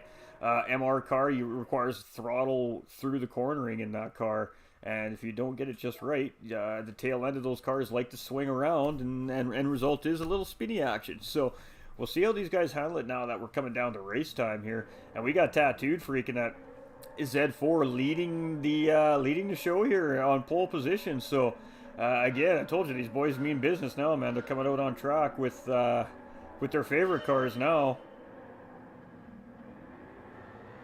And a good clean false start again there by everybody. So it looks like the timing is working really well. Tattooed's going to come into the lead coming into T1 here. And he went in really late on the brakes there, just making sure that he stays in T1 there. So Tattooed Freak with the hole shot right off the grid there. But Supra is trying to close that gap very quickly on him here. Supra's looking very racy today too, ladies and gentlemen. Monkey Mafia in third place to that other BMW Z4. Monkey Mafia has been looking very solid here today. Hair Raiser in that GT Ford GT race car with 750 just behind in that Lamborghini. So if I were the drivers behind these MR cars right now, I'd just be just sit tight and just wait for a lap or two and see if anything happens. Me personally. We got Doug in that Mazda RX Vision sitting in 6th place, and there we go. 750 getting a little bit wide in that Lamborghini. That's going to give Doug the inside line with that Mazda. And that Mazda is not a bad car. It's a fun car to drive. And you can see that beautiful pass there on 750 to pick up P5 from 750 there. So great job by Doug in the Mazda Vision. We got Gibbo in 7th, and what looks like a little bit of a battle developing for 7th, 8th, 9th, and 10th place here. As these drivers are... Oh, we got Gibbo going wide. Oh, we got chaos. We got contact. We got contact. Gibbo manages to get through there somehow in 6th place. Heathen has gotten through in 7th. 750, going to get passed here by Badass. Yep, 750, he's got dirty tires. He's forced to go a little bit wider on that corner, but managing to keep it on racetrack. So 750 having a little bit of an incident, collecting a couple of cars, but it seems like everybody but Barr managed to get through relatively unscathed there. Barr took the worst of that incident by the looks of it, which is really unfortunate, but when you got 4 cars going through a tough corner in Interlagos like that, and one of them makes a mistake, a couple cars are definitely getting collected in the matter. Really unfortunate there, but the guys are on track, and they're right back at it, so a lap 2. Tattooed Freak still with the race lead, but Supra, again, not that far behind. Trying to chase Tattooed down, but Tattooed's got some pace here in this BMW Z4 this race, so he's going to be it's going to be a tough task, I think, to catch up there. Monkey Mafia just behind these guys as well in 3rd place, and now we see Doug's on the hunt in 4th place, trying to catch up to Monkey Mafia. So great race here, and then we have Hair Raiser in P5 with that Ford GT race car as well. So again, our top 5 drivers aren't separated by too terribly much here. One little mistake, and the guy's going to lose 1 or 2 positions here. Gibbo in 6th place, and he's in that WRX here with Heathen and Badass. 7th and 8th both have penalties here, unfortunately. So they're going to be serving them. Badass was a big one, 1.5 seconds. So a couple of corner cuts there, most likely. We got Pappy in 9th place. We've got Barr moving up into 10th. Now looking to take 9th place on Pappy. He's on the outside here, though. It's going to be a tough move on the outside here at Interlagos, and he's not going to get it. But Pappy making a mistake there. That might be enough to get Bar to get around, but Pappy, again, just hugging the apex there with his Aston Martin. They're not really giving Bar a lot to work with, and oh, that's going to be it. Bar's going to be able to get around here. As Pappy just, again, making a bit of a mistake there, getting that car loose, getting it into the grass, and Bar should just have the better run coming up the straightaway here, I would think. So, I stand corrected, apparently. Whoa, and Pappy making a little bit of contact there with Bar, so a little bit of Rubbins racing going on here for 9th and 10th, and Bar does manage to get the spot from Pappy a little bit there, but oh, and Pappy just catches the track edge there. That's going to be a spin for Pappy. Really unfortunate for our 10th place driver there, but doing a pretty good job of keeping it under there. Doug's now putting pressure on Tattooed there for, I'm not sure what happened there, 3rd place, but Super is now in 1st place, so Tattooed has lost the lead. And must have been a spin, because he looks like he's lost a few positions here. As Monkey Mafia is now up into P2. And Doug battling right now for that position. Is he going to get it done in that 787B livery here on that Mazda Vision car too, by the way, ladies and gentlemen. And does manage to get a very nice move done on Monkey Mafia in the same spot that he got that 4th place position from on lap 1 as well, with the exact same move. So one of Doug's favorite passing spots right there, obviously, on the track, because he's made 2 very nice clean passes there in the sprint race to get up into 2nd place. But Super looks like he's got a nice comfy lead here. Really unfortunate. Not sure what happened to Tattooed there as we missed it, but Hair Razor up into P4 here. Tattooed down into P5, and he's got that WRX all up in his business. We got Chantel coming in with that like and that share. How you doing, Chantel? Hope you're having a fantastic day today. Gibbo in 6th place, ladies and gentlemen, and putting pressure on Tattooed. But Tattooed got a really good exit there out of the final corner. They got a good run up the start-finish line. You see Badass is now starting to close up on Gibbo here as well. So good mid-pack battling happening here as well at Interlagos. We got Bar 27 moved up into 8th place. Heathen is dropped a couple of spots down into P9 now. Pappy in P10. And cruising along is Super here. He does have a half-second penalty here now, though. And the penalty serving zone, he's going to pick up another half-second right there as well for exceeding track limits. And the penalty serving zone here at Interlagos isn't your friend. It's in a rough spot. You lose a lot of time. So that 1-second penalty is going to turn into about 2 seconds by the time he gets back up to speed. So Doug's most likely going to grab this spot from Super here. So we're going to stick with P1 as he's coming around. The penalty serving zone is going to be just at the end of the start-finish line, final corner going to the start-finish line there, and that's why it's so crucial not to pick up penalties here at Interlagos, because the penalty serving lines are both on the straightaways here on the racetrack, and you just lose a ton of time.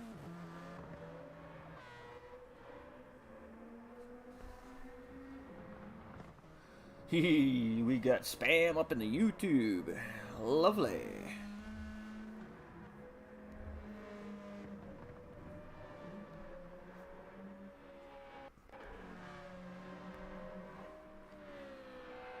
And there we go, as we see that penalty being served by Super there, and Doug very easily getting around Super there with that 1-second penalty. That cost him an easy 2 seconds there where that penalty serving zone is. So Doug now getting back into the lead of the race, ladies and gentlemen. I think we're on lap 4. We're on the final lap. So again, Doug just managing to squeeze himself into that top spot. Can he make it 4 wins in a row, ladies and gentlemen? That would be absolutely, he's on a tear right now. I don't know, is there anybody out there that can beat him?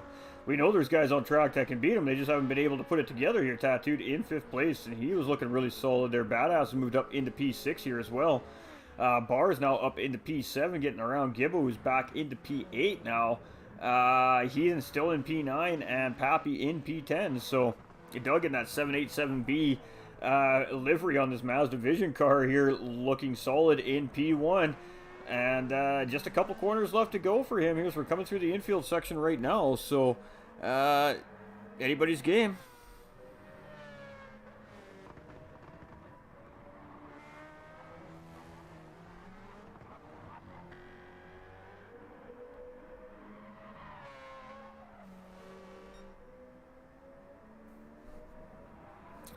Ooh, a little bit of a mistake there by Doug. Is that going to be enough to give Supra the run on him here coming up to start-finish line? It's going to be close. Is he got enough to get into that toe and get the slingshot around Doug? I don't think so. I think he's going to run out of track here.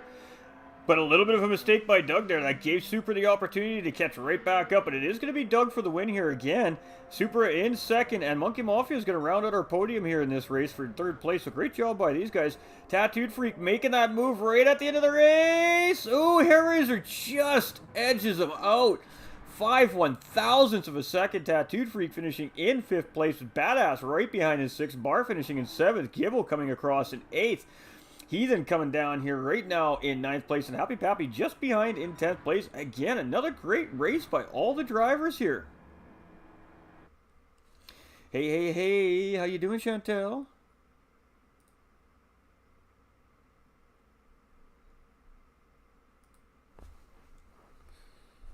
All right, we got rid of the spam in the YouTube, so we happy about that.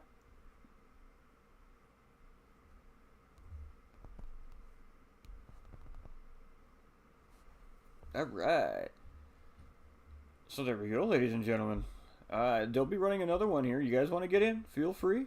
Everyone is welcome as long as you're as long as you have us on your friends list. You can get into the lobby. This is a friends only lobby, so we have kept the public out of things here today, and we see some of the Apex Racing boys jumping in and getting some track time here against these guys. So that's fantastic. We love to see that, and the lobby's juicy right now. There's some good racers on track here. Got some Americans and some UK guys up in the house here. Of course, we got myself in the comms box with the big Canadian flag. Badass with the Canadian flag as well.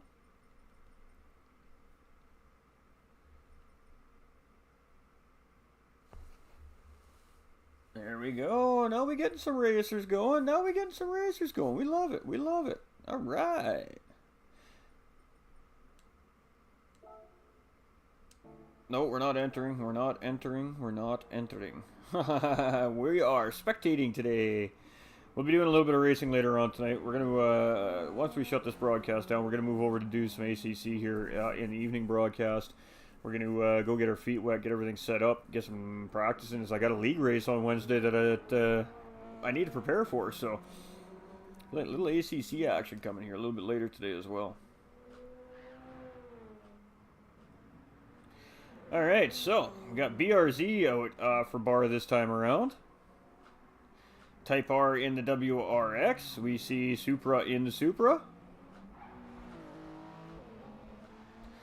Larry Birch in the house here. He's coming out with the, looks like to be Jaguar here. Monkey Mafia is now coming out. He's got the GT500 out as well. Tattooed Freak's looking like he's still in that Z4, I believe. Badass is still out in his Jag, and Hairraiser's out in that GT500. We've got Gibbo in the Hyundai Genesis, not the Genesis X, the Hyundai Genesis. 750's coming out in the Aston Martin. Heathen is in the Mercedes AMG. We haven't seen the Mercedes on track yet, so that's fun. Haven't seen a Supra on track yet either, which is actually quite shocking.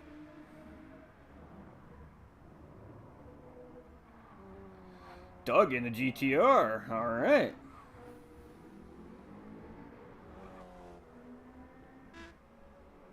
So you can see these drivers are switching it up, driving different cars. Got a little bit of draft overspeed from Larry there, and Gibbo just going a little bit wide. So, oopsies by both parties there. No contact, just physics, man, physics. All right, we got a healthy field. Guys are really starting to pile into the lobbies here. So, again, these guys will have a 5 to 10 minute free practice, i.e. qualifying run. It's double duty. Gives the guys a chance to run some hot laps, check out their cars. If they're not happy with the car, they can switch the car out and change their cars if they want. We're just here for fun today. There's no points. There's no championship points. There's no series implications or championship implications or anything like that here today. It's just a fun day. And basically what we're trying to do, I guess, is just take some of the racing communities and introduce them together, mesh them together, get them on track together. Obviously to help the community just get bigger and stronger. So I kind of like the idea and what we're doing here today. So this might actually be a thing maybe moving forward in the future here with the GTRC and GT45 gaming. We'll have to see.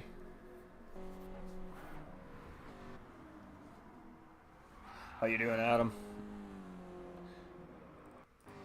think I asked already, but I don't remember, so we'll ask again. Coming in with that big fat heart, too. Much love. Appreciate everybody coming in. You guys are killing it today, man. 16 shares, 15 reactions, 43 comments very early on in the broadcast here. Absolutely appreciate it. We've been gone for a few days. I do apologize, ladies and gentlemen. We weren't feeling well, and just really busy at work. And the combination of the two things, we just weren't able to stream during the week this week. So we're back at it now, though.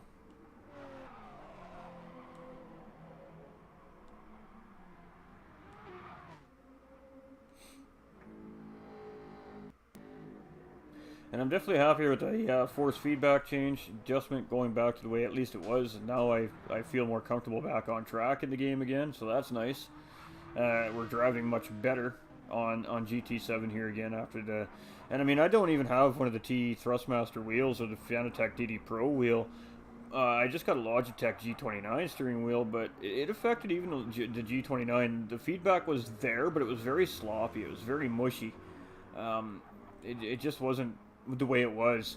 The first time I turned GT7 on after that 1.16 update and turned my wheel on, I could immediately feel the difference in the feedback just with how stiff the wheel was. So with that being said, that's fantastic to see. We can race again.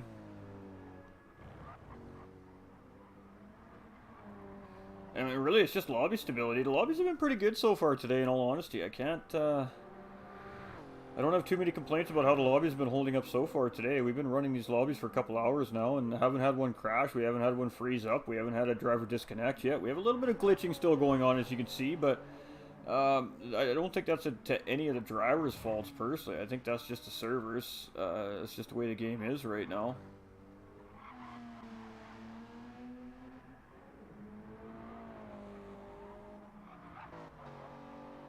Yeah, the lobbies have been holding up pretty good so far today, so that's a positive sign. It's a positive sign.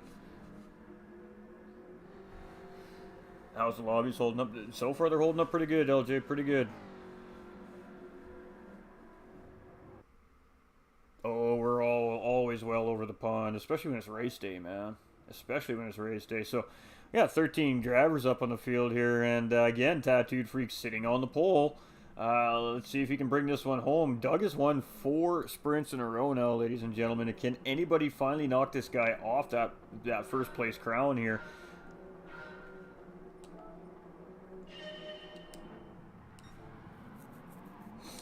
And nice clean start again by all the drivers. Nobody false started there. Again, timing looked good on the false start. We got 3 wide going into T1 as Barr dives in. Doug's going to come in with the cutback though on that GTR. Take second place away from Barr there. So Barr made a very quick aggressive move there and actually lost the position. And now you see contact between him and Supra. So Barr has gone really wide there. Just waiting for a safe spot to rejoin. Great job there, Larry Birch. Oh man, it's just chaotic right now. Let's get to this mid-pack. Let's watch this mid-pack as they go through here.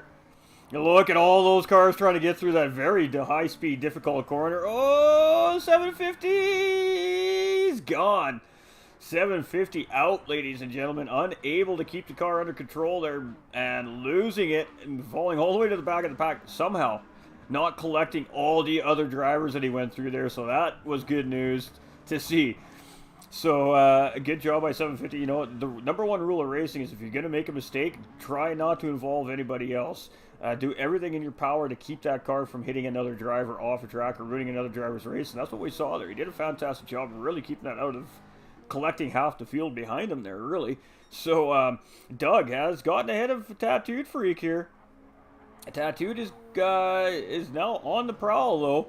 And Super in third with Badass in fourth just behind. So Apex boys looking strong early on. Great racing. Look at all these battles. Look how close this is. Type R in 5th place here. He's kind of in no man's land right now when you look at the field. And then we got Larry Birch here who is under pressure. He has got cars all up in his business coming up behind him here as you see Gibble right there in 7th. Monkey Mafia, Hair Razor, Pappy. Let's go with Monkey Mafia here. Oh, we got Tattooed. Had a little bit of an incident there. Or was that Larry? I think that was Tattooed.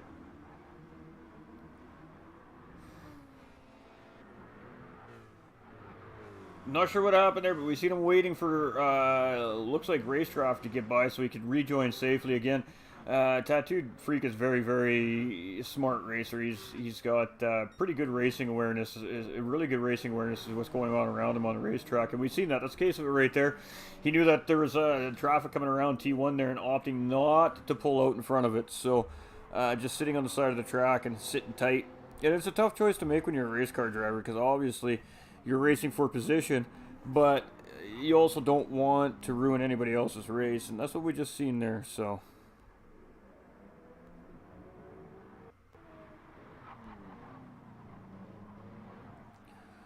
Oh, these spam messages are ruthless.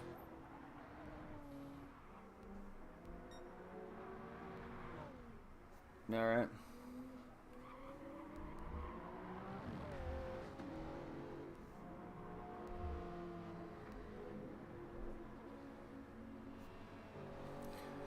We still got a beautiful battle here with Tattooed Freak and Badass. Sorry, now in the lead with Supra in second. Doug's dropping all the way back to P3 here. Type R in P4. Monkey Mafia down into P5 here. We have Pappy up into P6. And just a gaggle of cars coming up into T1 from 7th to the back of the pack here. As you see, Larry and Tattooed now coming up. I think a little bit of a tap there. Larry's just coming in nice and safe and sound. Good racing awareness there again by Larry as well. And you can see these drivers are just absolutely pushing here. Little bits and pieces of contact being made here and there under braking, but other than that, nice clean racing. And that's going to happen, ladies and gentlemen. When you got 12, 13, 15, 16 cars on the racetrack, there's going to be a little bit of contact from time to time. So it just all comes down to how each driver handles it. But Badass starting to drive away from the field a little bit here in that Jag.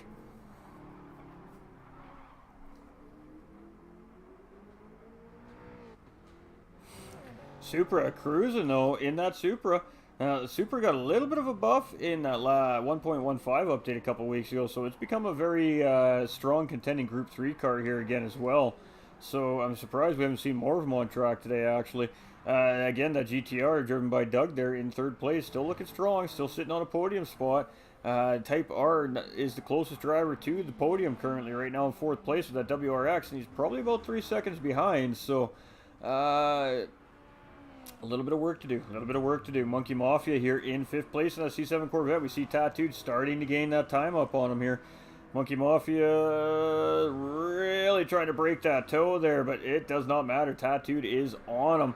And we see a battle going on behind those two drivers as well between Bar and Pappy. So Bar is going to take the inside line or get the move done. We're sticking with Tattooed and Monkey Mafias. They're having a pretty good battle going through the first 3 corners here. And Tattooed just coming out in behind there.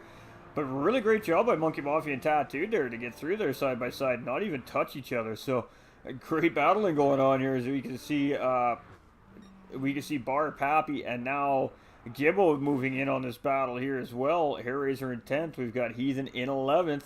Larry Birch just behind there in 12th, and 750 rounded out the field there in 13th currently.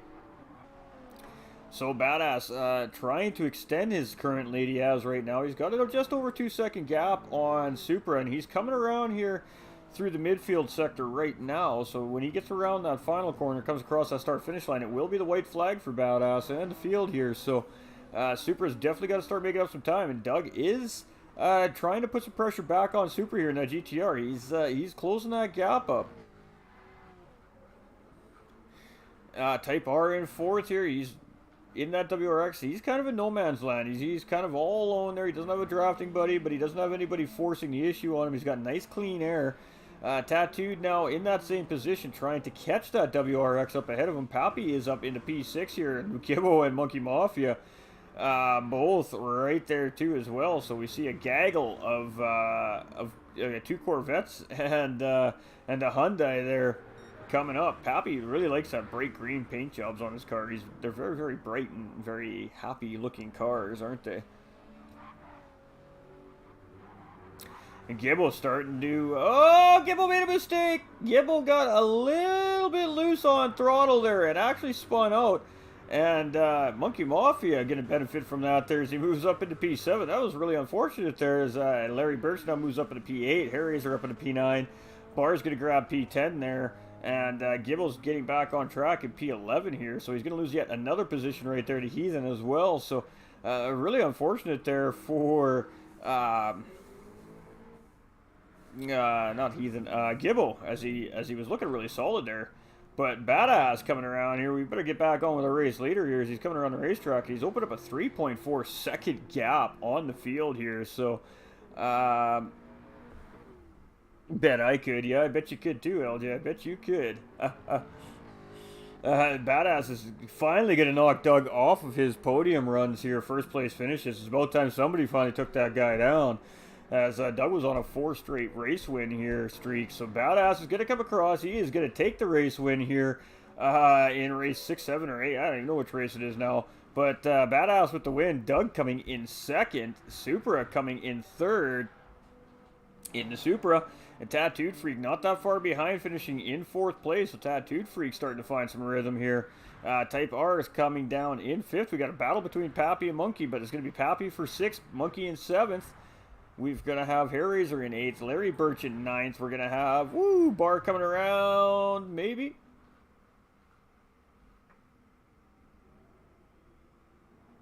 He got his car, like, locked into the wall. Crazy. He almost lost P10 there showing off. Gibbo coming around to P11. Heathen right there behind in P12. And looks like we lost one driver there. I'm not sure if he just retired or if he disconnected there, but...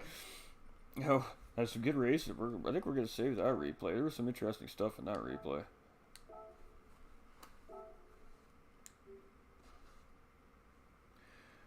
Whew. These guys are making me work today, man. These sprint races are no joke to commentate, man. You do not even have a second to think, or you're missing something. They're crazy. They're crazy. They're crazy little races to commentate for. We've been wanting to do this for a while, though. We've been wanting to do just a little fun day like this where we just commentate you guys racing and let you guys be the stars for a change, you know? You're the driving force behind the pages, behind our communities, behind our leagues. And what better way to say to thank you than give you some camera time, man. Show you guys the love, man. Show you how much we love and love seeing you on track and appreciate you hanging out with our communities and showing all that support all the time. So yeah, I think these fun days will be a continuing thing into the future. This is fun. This is good. We just gotta try and get it so we can get it time zone friendly for the whole planet for a couple hours and really try to broaden the horizons and bring the community together. That's what it's all about, right, ladies and gentlemen? That's a big reason why we're doing this today is, again, we're just filling a hole because we postponed a charity event, but at the same time, we're trying to bring more of the communities together, too. I mean, you guys watch the content. You guys come in and you watch these GTRC races when we broadcast them. You guys come in and watch the OFR races or GT Champions or SFR or DMJ Vroom Room or whatever it is we're commentating for. The list keeps getting longer and longer. But, you know, those are registered league drivers. It's the same drivers week in and week out you guys are seeing on track and you see showing off their skill and their liveries and their cars and this way you guys get to come in and show all that stuff off. Show off your favorite liveries on your favorite cars, drive your favorite cars, and test yourself against some of these guys. See where you pair up against them. See if you're ready to get into a more competitive league maybe.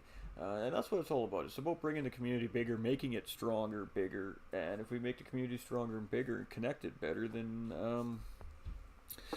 when we do our charity drives and we do our big special events all the time, it's just going to be that much more powerful. We're going to, you know, be able to do so much more because the community is bigger, stronger. And we're only stronger together, and we're always stronger together. So, yeah, I'm really enjoying this today. I think it's a great way to bring different communities together that don't normally get together on track. And we're seeing that. We see the Apex Racing boys coming in and testing their mettle out against the GTRC guys, getting some practice in at the same time.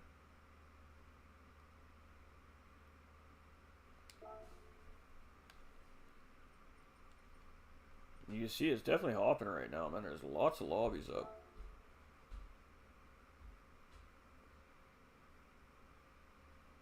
If you guys are over on the GT45 Gaming YouTube, I apologize about the spam. We're removing it as quickly as we can. Just don't click on those links, ladies and gentlemen.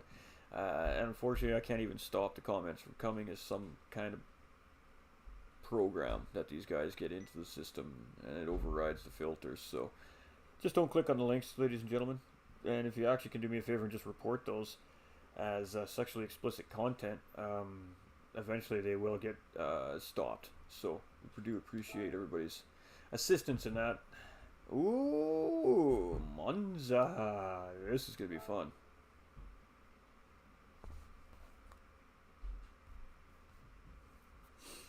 We going to Monza. And let's see what classic car we're driving now. It could be something different. Like I said, it's dealer's choice. Hair Razor is our host for today, so it is his choice on what we're running for these combos. So we had a predetermined list for the original plan that we were going to do today, and then we changed the plan on the fly. And I'm glad we did, because this is definitely more interactive, more fun, and yeah, just allows more people to really get involved if they want to. So I like the way we got this set up. So event settings, ladies and gentlemen. 5 laps at Monza. Grid start, false check, 3 times fuel and tire. Medium tires, I'm sure, are required. Yes, and we are back to Group 3 still. We're still into Group 3s, guys. All right.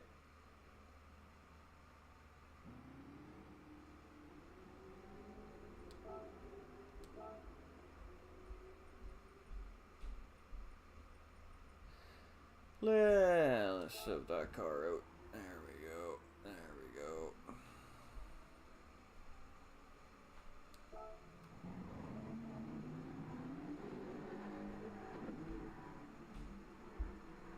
we go. Congratulations to Apex Racing's Badass for the win last race as well. Congratulations to Doug for a second place finish. And congratulations to Monkey Mafia for that P3 finish as well. So seeing some different drivers up on that podium throughout these races, and that's what it's all about. That's what it's all about. At the end of the day, all these drivers are getting a mega amount of experience. They're getting a huge amount of track time. They're learning something every race, driving against drivers that they're not used to driving against as well, right? So these guys are now going up against drivers of various paces and skill levels that they're not used to racing as well. So yeah, it's really starting to become interesting here in the races, which is fantastic. You can tell the guys are having fun because half the field is from the United Kingdom, and these guys are still up racing. It's currently midnight, almost well, it's 10 o'clock at night in the UK right now, so typically these guys are ready for bed by this point, so these guys must be enjoying themselves here on track tonight, because these guys are all still at it. And that's what we love to see. That's what it's all about, man. Just having fun with your friends. And, you know, that's one of the biggest reasons why people are so upset with the way the condition of the lobbies in Gran Turismo 7 currently, because with the release of GT Sport 5 years ago, what GT Sport did was they developed communities, they developed bonding, they developed relationships within the racers, where communities were starting community racing leagues and open fun lobby days like we do on the streamer pages all the time. And then they released GT7, and they try to take that aspect back away from us. And that's where the big problem is right now with a lot of the competitive racers is they've taken our ability away to jump online on a Friday night like we do every Friday night and just hang out with our buddies and race and have some fun, talk about whatever comes across our minds, you know, life, girls, cars, whatever, right? So yeah, so I think that's where a lot of the issue really does lie currently right now in GT7. And today really is a testing day for not only GT45 gaming, but also for the GTRC with the lobby situation, because obviously GT45 gaming wants to be running on GT7. It's the new game. It has so much potential, and it's going to really provide some great events and great leagues once they sort it out. But you know, I'm impressed today. The lobbies have held up really well today. We were doing some lobby hopping last night off stream late at night, and I gotta tell you, the lobbies were just garbage. They weren't holding up very well. There was all sorts of issues, but today they seem solid, they seem good. So there's hope, there's definitely hope.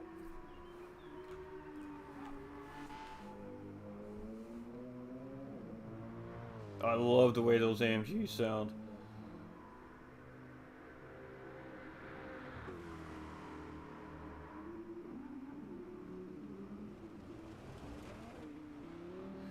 Audi. Beamer. Jaggy.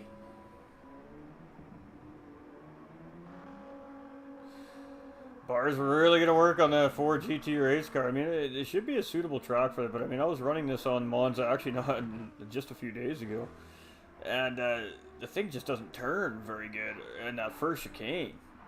It loses a ton of time in that first chicane.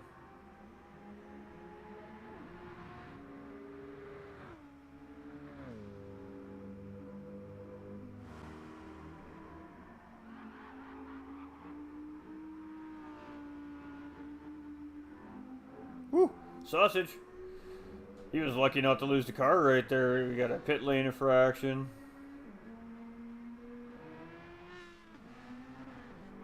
Alright, so we're seeing 10 guys on track, so that's pretty good. The GT7 needs to sort the lobby so you can keep a lobby open over multiple races. Yeah, we've been doing it. We had 4 races back to back on Brands Hatch at the beginning of the broadcast. We did 4 in a row. We just finished up 2 on Interlagos, and this will be our first race on Monza. So there are a few things as, say, an event organizer or a lobby host that you can do to try and help lobby stabilization. So what we're doing now, in a sense, is the best way to do it. Keeping guys from jumping in and out of the lobby during practice and qualifying does make a difference. The more guys you have jumping in and out of the lobby during the practice run before the race starts can definitely break down the stability of the lobby. And you see that when you're on track practicing and somebody comes into the lobby, you get a lag spike, and they're quite horrible. But there's a few things you can get your drivers to do. A, you clear your temporary game cache before you enter the lobby. That does supposed to help with the glitching, with the cars glitching on screen. That's what that helps essentially. And of course, we don't let the drivers go out on track until qualifying officially starts as well. We don't let the drivers practice at all during official league races on GT7. They have to just check in, sit in the pits, and wait for us to tell them to go out. Once qualifying starts, and we let the drivers go out on track, run whatever that mandated time frame for the qualifying is, and then we start the race and go from there. Obviously, the grid starts were messed up with the false start check. We've been testing that all day long. Every single false start grid start has been, what I can tell, flawless. The timing is fixed. Everybody's seeing the same thing there, so that's a plus. Another thing you can do for lobby stability too, again, is even if somebody has to leave during a race for any reason, don't allow them to actually leave the race. The best thing you can do is just put the car in the pits, not change any tires or anything, don't hit any buttons, pull your car into the pits, put your controller down or get out of your rig, and just walk away and leave the car sit on the jack stands in pit lane until the end of the race. Once the race ends, then feel free to jump out and exit the lobby. These are a couple of things that you can do to help ensure lobby stability. But I mean, at the end of the day, there's a few issues with the PS4 and the PS5 cross-gen crossover. When you have the 2 generation consoles in the same lobby together, that does create a little bit of lobby instability. And of course, if you have a poor internet connection, obviously that could create lobby instability. So if you have poor internet connection in GT7, you might want to think about getting better internet to start with, because that will most certainly play a factor as the game moves forward into the future as well. Internet connection really is going to be key to each individual driver staying connected to the lobbies as well moving forward. So no, not yet. They haven't given us any of our little perks. Oh, we got a false start in the back there from, I'm not sure who that was. Oh, Heathen. That's 2 false starts. Heathen's really been struggling with these false starts today. I think he's just trying to guess the lights, and he's just jumping them. And Larry Birch missed his braking point a little bit, or he got tapped there. But managed not to take Doug out there. So Doug's got a pretty clean runaway here going into T1. Harriser and Barr in 2nd and 3rd. Pappy in 4th with Supra all up in his business here in 5th place. We've got Larry Birch there in 6th after a little bit of an over-braking incident there going into the chicane on the first lap there. Type R just behind in 7th in that Mercedes. We see BRZ. Oh, Bar's trying to rejoin us. A really bad spot to try and rejoin the racetrack. And made a little bit of contact with another car there and got bounced back off the racetrack. So all the way back to the pack for Bar, but that's the way she goes.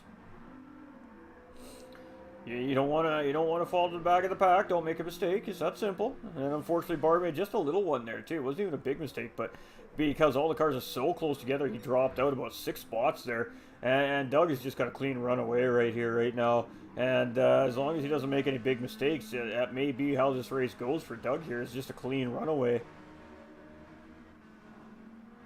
Pappy in 4th. Larry Birch up into P5 here. Already starting to track these guys back down. Gibbo in P6 here. We got Type R in P7. We got Bar in P8. 750 in P9. Heathen having a little bit of a mistake there in P10, or an incident. Not 100% sure, but we lost 3 drivers, or at least 2 drivers there, due to probably incidents on the racetrack. And you're going to see that in sprint racing. So now, with that being said, these are one of the things here, ladies and gentlemen, if you guys are still watching, that could cause lobby instability. Instead of parking the cars into the pits and just putting them on the jack stands, these guys just went out to the lobby. Now, with that being said, it's not guaranteed it's going to mess it up. It's just it adds to the possibility that it could create a little bit of instability in the lobby, and that may freeze the lobby up after the race. We'll have to see. But as long as you guys stay in the lobby, there's still a chance that everything's going to work correctly. It's when guys outright leave the lobby in the middle of a race that it really starts to create complications here on GT7.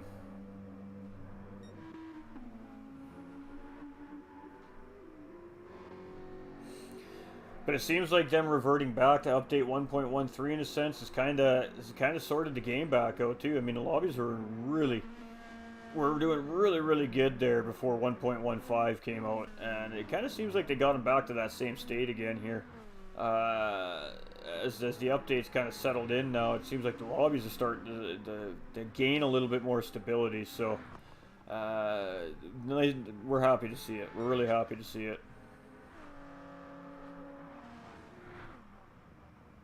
So Bar in that Ford GT race car here, the GR3 new one, was it 2000? That's a 2017, I believe.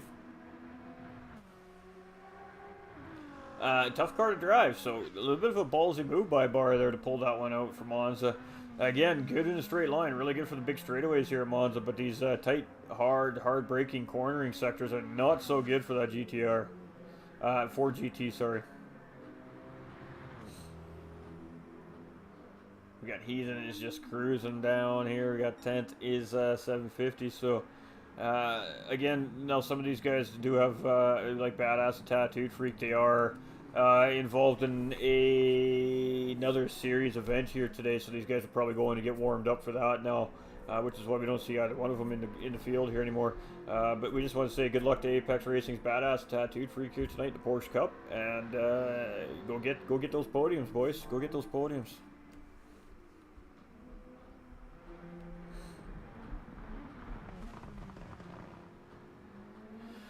And you guys unfortunately, you won't be able to see their race this week, as they aren't being live broadcast this week even. The Division 3 is being live broadcast this week instead, so we won't even be able to go watch our boys race tonight. Ooh, Bar's getting a little drifty around that corner there, and again, that's that MR, man. Under braking, those MRs, the rear ends like to slide out a little bit on them, and that's what we're seeing there with Bar right now. As that Ford GT race car is really trying to fight with him around the corners. Supra in 7th place. We got SPG Type R in 8th. Got Heathen in 9th. Looking good, brother. 750 in 10th. And again, Doug with the very early lead here at Monza, and I mean, almost 6 second gap here currently to second place driver Hair Razor. So Doug got away very clean, very quick in that first lap, and he hasn't had to look back since. Larry has now moved his way back up into P3, however, though, after that little bit of an incident going into T1 on the first lap there, just missing his braking point a little bit, overshooting. and went down into 6th place. He's managed to find his way back into P3 here, so Larry is starting to fly nice and healthy here as well.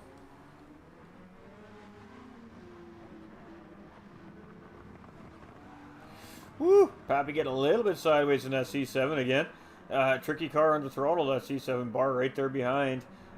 Sitting in P6 in that 4GT GR3 race car.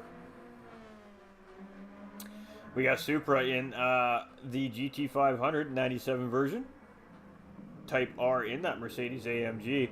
And, you know, typically not a bad car here either, ladies and gentlemen, actually at Monza. So, he then in that BMW, they're in 9th place. And rounding out the field here is 750.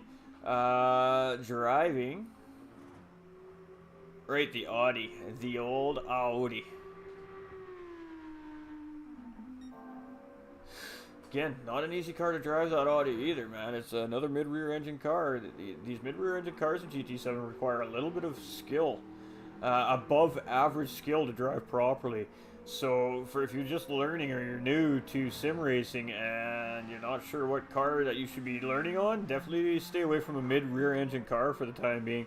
Highly recommend a front rear engine car, something that's really stable like a GT500 or the Toyota Supra is really stable.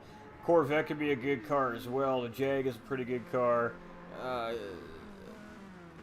Yeah, really, FRs are definitely the way to learn if you're just learning, ladies and gentlemen. So if you're just learning to play Gran Turismo, especially Gran Turismo 7, you definitely want to put yourself in a front rear engine car to start learning on. And yeah, just take it one step at a time, man, one lap at a time.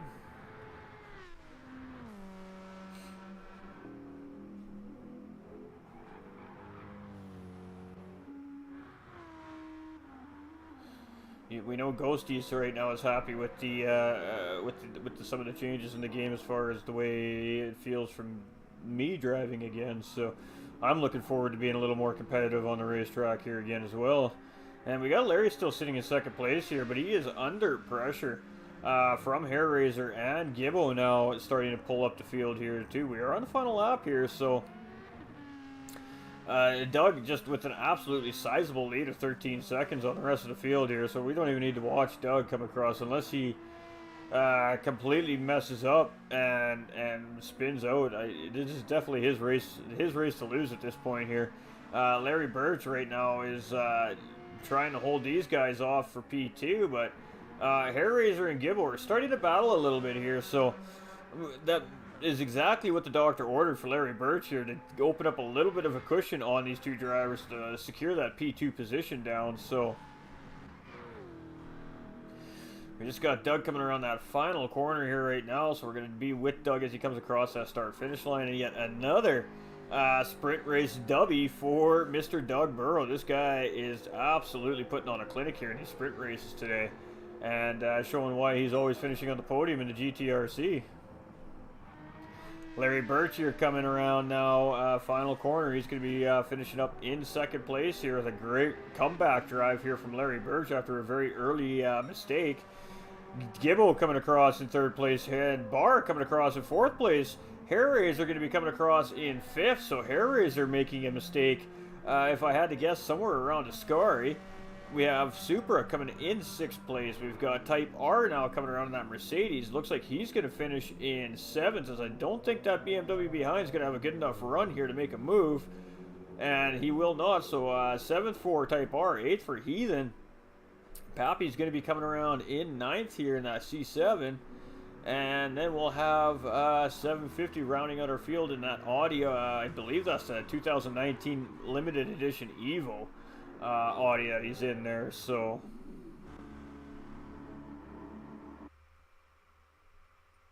yeah, we got back to the lobby. All right. So again, just you just got to do the right things with the GT7 lobbies to really give them the best chance at getting what you want out of them, I guess, is the best way that I can explain that.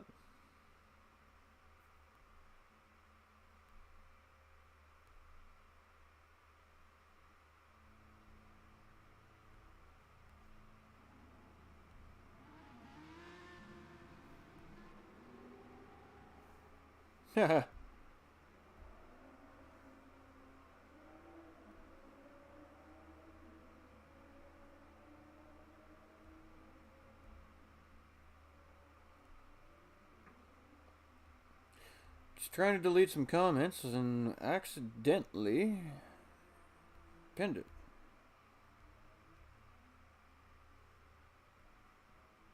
Way to go, me.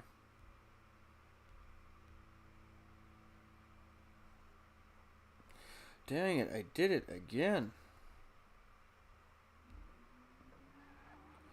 YouTube, if you're watching, for the love of God, would you put a stop to these stupid spam bots?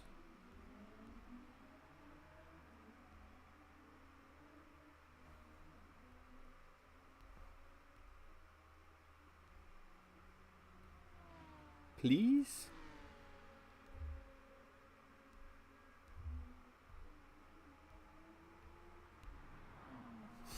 All right.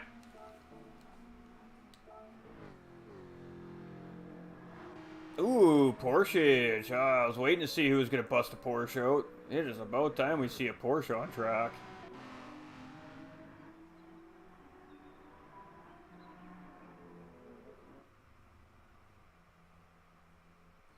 Doug's got that Group 3 Viper out now.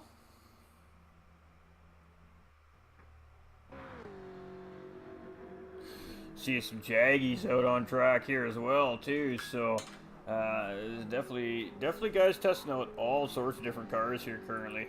And I mean, that's what open lobbies is all about, really. Testing your cars, to finding maybe more pace, testing yourself against another driver maybe, whatever the case may be. We're not, no, we can't change any settings in the lobbies yet still, ladies and gentlemen, if you are curious about that. The only thing that they really addressed, or claim they addressed, as far as lobby fixes goes in GT7, that last update, is they're supposed to have fixed the black screen of death issue, which verified isn't 100% fixed yet. We had some guys having that issue last night, and they were supposed to fix some lobby stability. So the lobbies seem a little more stable, but again, it could just be due to the host. So another thing that people that are considering maybe running a league or an event on GT7, something else for you guys to consider is who your host is. The host should have very, very, very strong internet connection.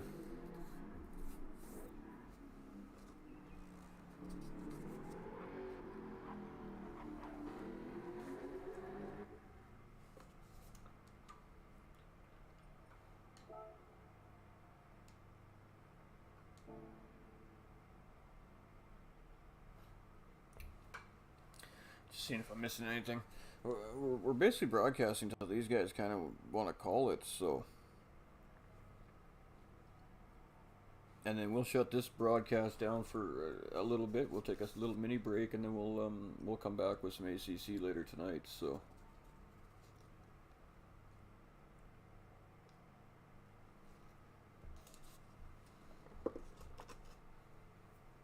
Got to get on track, and we got to get running some laps, and we got to figure out how to tune a car, and we got to figure out how to play the game, and we got to learn the tracks. There's a lot to do in 4 days, let me tell you. So Tuesday night we might run a mock DMJ race if some of the drivers are interested, just to get them in and get them a feel for it. We'll maybe do some practice races for DMJ Vroom Room on Tuesday. We've got ACC races for SFR on Wednesday that we're competing in. We have CC Sim on Thursday that we're competing in. I think we can make it this week, actually, so we'll go talk to them guys Monday or Tuesday once I know more. And then Friday's kind of an open night. We'll probably do an open lobby night. And then, I don't know, Saturday we have comms, Sunday we have comms. So everything's kind of going back to normal. However, I do need to move soon. So, again, things will get tossed upside down for a tiny little bit. Hopefully not too long, though.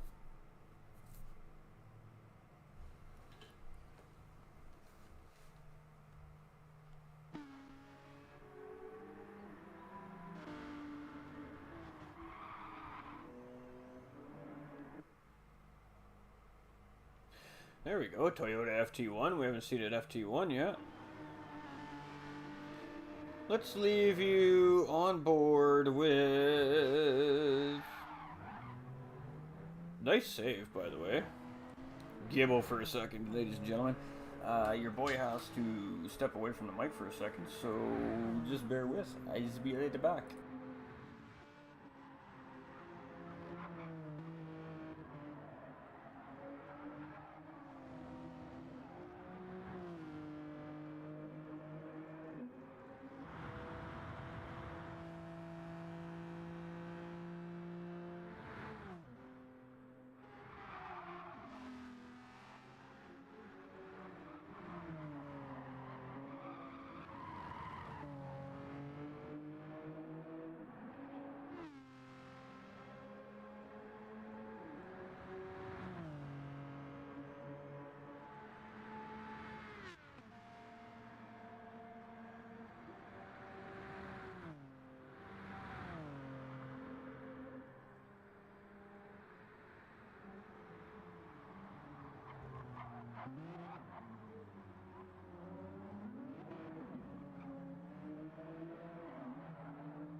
Alright, we're back. We're late. They started early on me.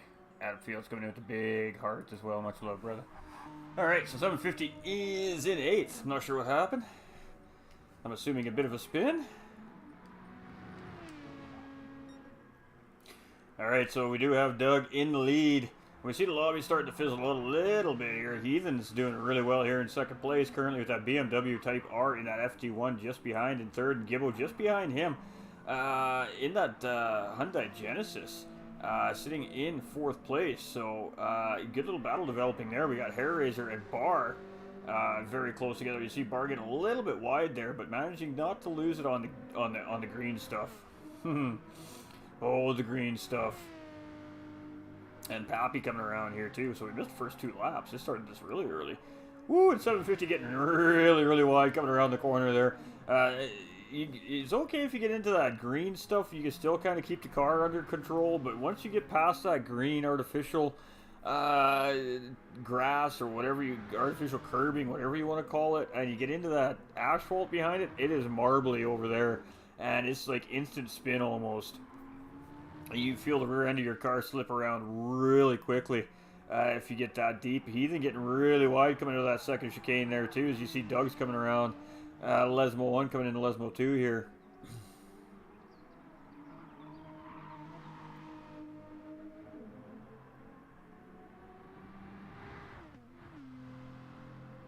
And then the run up to Ascari. Oh, Ascari can make or break a guy's race on Monza here. Ascari eats cars up for breakfast. It is so easy to make a mistake through Ascari, but so fun when you get it right. You just come ripping through there.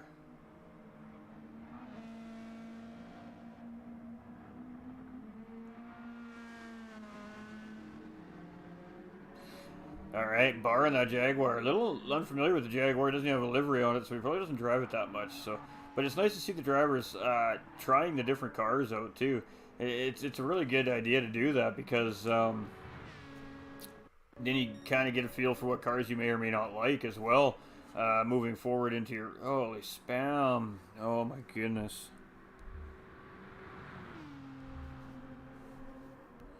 It's ruthless.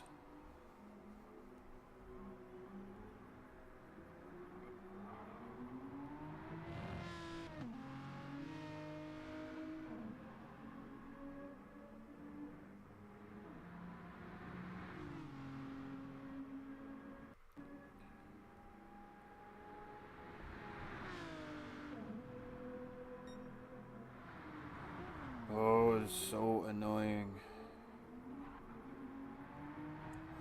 I need to be able to permanently ban these guys. It doesn't let me. Got a battle. Second and third place here. Apex is Heathen is now under attack by third place driver Gibbo here. And pressure's on. See how Heathen handles Gibbo here as he's coming around Lesmo 2. And they're going up the run to Ascari here. You can see that BMW is a little twitchy, man. That BMW's got a lot of torque.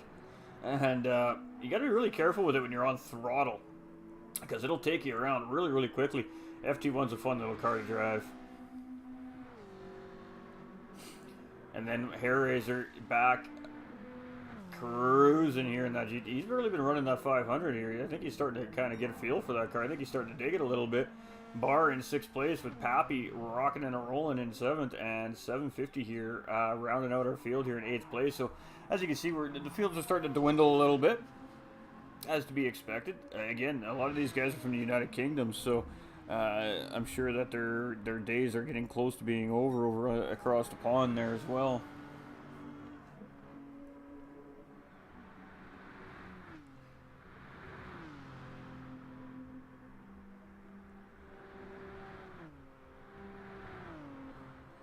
And a little bit of precursor to what you guys and gals can honestly expect to see in the Bright Futures charity event when we do reschedule it. So what we do have going on for that event, ladies and gentlemen, is we have 3 leagues involved. We have the GTRC community, which is the guys you're seeing on track here right now. This is a large portion of their racing league on track currently right now, actually, that you're seeing.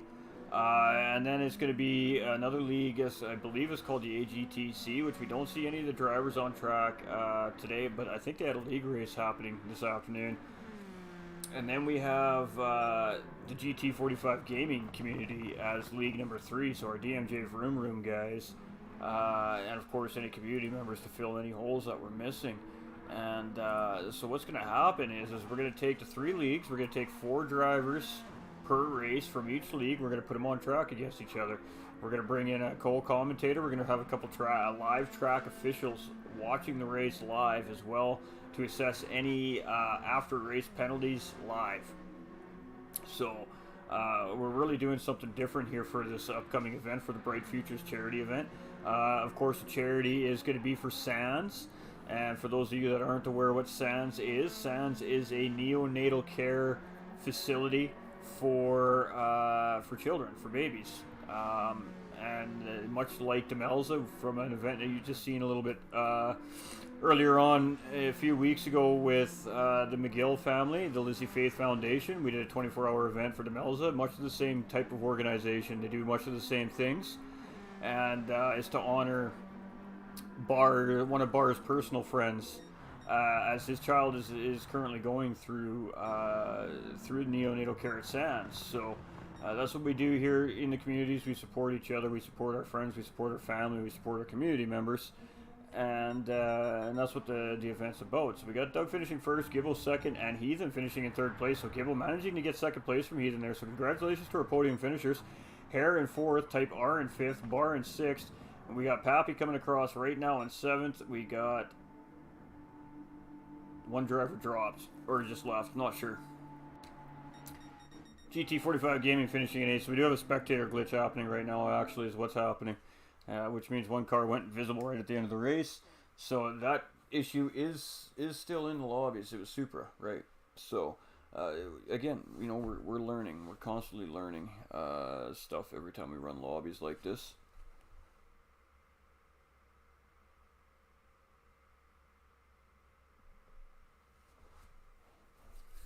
Trying to keep an eye on the chat windows here. These guys are, I don't know if they're going to run another one or what they're doing here. We're winging it. We're winging it. Again, it's starting to get late for the guys with the Union Jack in front of their name, obviously. And I'm assuming that is going to be the end. So I do apologize for missing the first 2 laps of the race, guys. That was all my bad.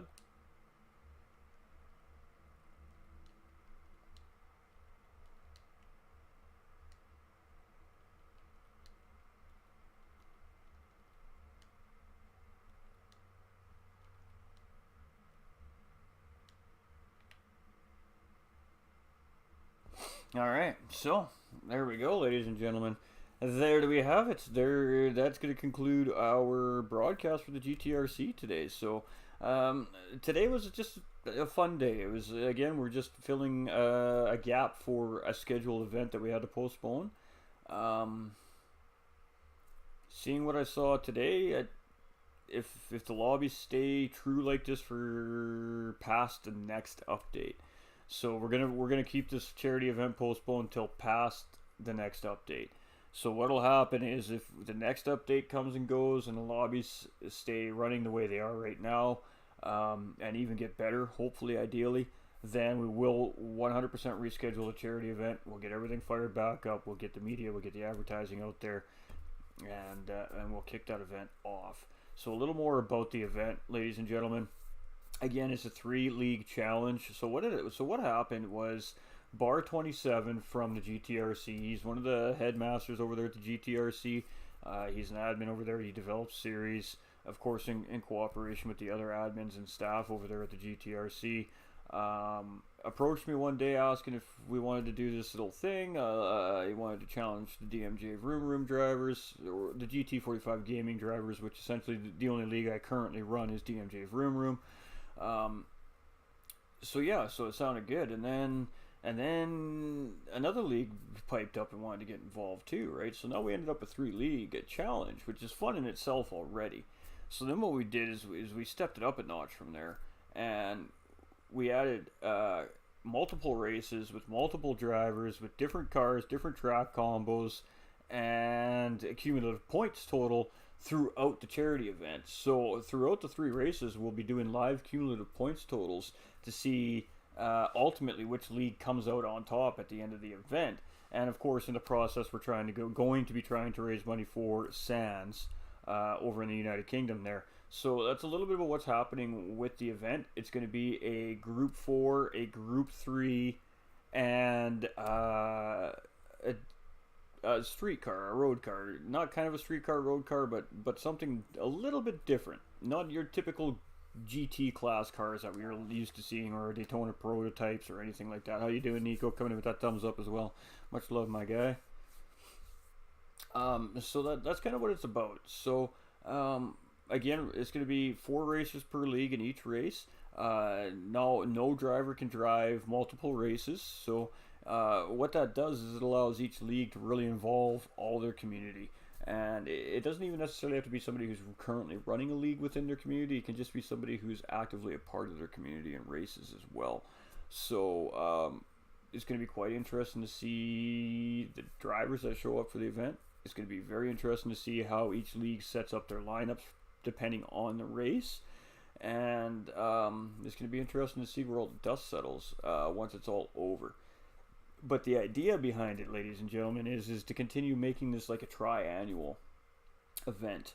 So if this one goes off really well and other leagues are interested in jumping in and taking part in the 3-league challenge, what we're going to do is whoever wins the very first one, whichever league comes out on tops in total points, will hold the challenge spot. So what that means, ladies and gentlemen, is that the winning league, the winning team, will go into the next one 3 or 4 months down the road as holding champions. And it'll be up to the next 2 leagues that come in to challenge those guys to try and knock them off the holding spot. And of course, again, attached with charity, and we'll continue to do that 3 times a year is the idea behind it. So this first run at it's going to be kind of the test. It's going to be to see how it goes, to see how well we do for the charity, obviously, and then hopefully gain a lot of interest through other leagues throughout the sim racing world, and we can really start to turn an idea into something groundbreaking, potentially huge as far as giving back to charity in our communities goes. There's a lot of bigger picture things that could happen out of this event if it goes off right, and that's the biggest reason why we postponed it, again, because I don't want to run something with such importance on a game that's just not gonna give us 110% back. Already with the event, there's been hundreds of hours of testing and planning that's gone into the event, so I'm not willing to throw the success of the event away due to poor gaming conditions, and that's why we postponed the event. We learned a little bit about the lobbies today. The biggest reason for the fun day today was mainly to test the lobbies out, and when I compare the lobby situation today compared to how it has been in the past 15 days, it is better. It's not significantly better, but it's better. So again, there's hope that the game is slowly giving us our lobbies in the right direction so we can continue doing what we do, continue putting on our community leagues, continue doing our open night lobby races as content creators, just hanging out with our communities and the public guys and just racing, enjoying daily races, proper daily races again, enjoying good, clean, proper competition again. So patience is but a virtue. We hear it all the time from people. I know it's super hard to be patient. I'm one of those guys that's losing my patience quickly with Gran Turismo 7. And I think the biggest reason for it is if it wasn't meant to be an online focused game, then they should have told the community, because I mean I spent a lot of money on this game on pre-order, and currently the campaign mode, the single player mode, is not worth the amount of money I paid for the game. Plain and simple. After 40 hours of drive, actual gameplay, the campaign mode's done. There's a few little tidbits here and there to do, a little refining, a little bit of perfecting, right? So, the biggest issue with GT7 right now is the online mode, and hopefully they hear our concerns, they hear the community's concerns. Hopefully they're actually taking notice to the feedback that's been given to them, because the feedback coming back from the community is what's going to make the game move forward and progress to the next step. So hopefully they quit hiding behind their corporate desk and open up and listen to their community and start working with the community to provide a better gaming experience. I'm trying to word this very carefully because I have nothing against Polyphony. I have nothing against the Gran Turismo franchise. I'm a die-hard fan, and even though right now this game could very arguably be considered a flop, I'll continue to play it no matter what. To what extent really comes down to Polyphony and Gran Turismo. If they want to properly address the situations at hand for guys like the GTRC and myself and other leagues that we do work with and race in, to allow us to provide proper community events for our communities and our friends, I don't know where the future holds for Gran Turismo. So hopefully they start leaning in the proper direction, start working on the proper things. Right now we don't need new cars, we don't need currency systems, we don't need more races to do on the campaign mode. What we need right now is lobby stability and lobby functionality. That's what we want as a consensus, especially in the sim racing community, the actual sim racing community, which to me, the actual sim racing community is guys who are actually sim racing, guys who are actually competing. The casual players don't fall in the sim racing community bracket, in my opinion, because they're casual gamers. They're not in here hanging out with the creators. They're not in here hanging out with the communities. They just pop on once in a while, play for a couple hours, and then they disappear for X amount of days again. So hopefully, Gran Turismo and Polyphony starts to see things on the online mode of things, because at the end of the day, since the release of Gran Turismo Sport, online has made Gran Turismo what it is today. And I really hope that they recognize that and start to show some appreciation for all the hard work of event organizers and league organizers and content creators, just everybody behind the scenes that organizes these events and puts all this stuff on. I mean, sim racing has gotten so big that real life sponsors are coming in and providing money to leagues and series coordinators and esports groups to provide prizes for the drivers to continue producing great live sim racing content. So it's not only just us as players, as drivers, as racers that are affected by the condition of the game right now. It's also affected by real life business.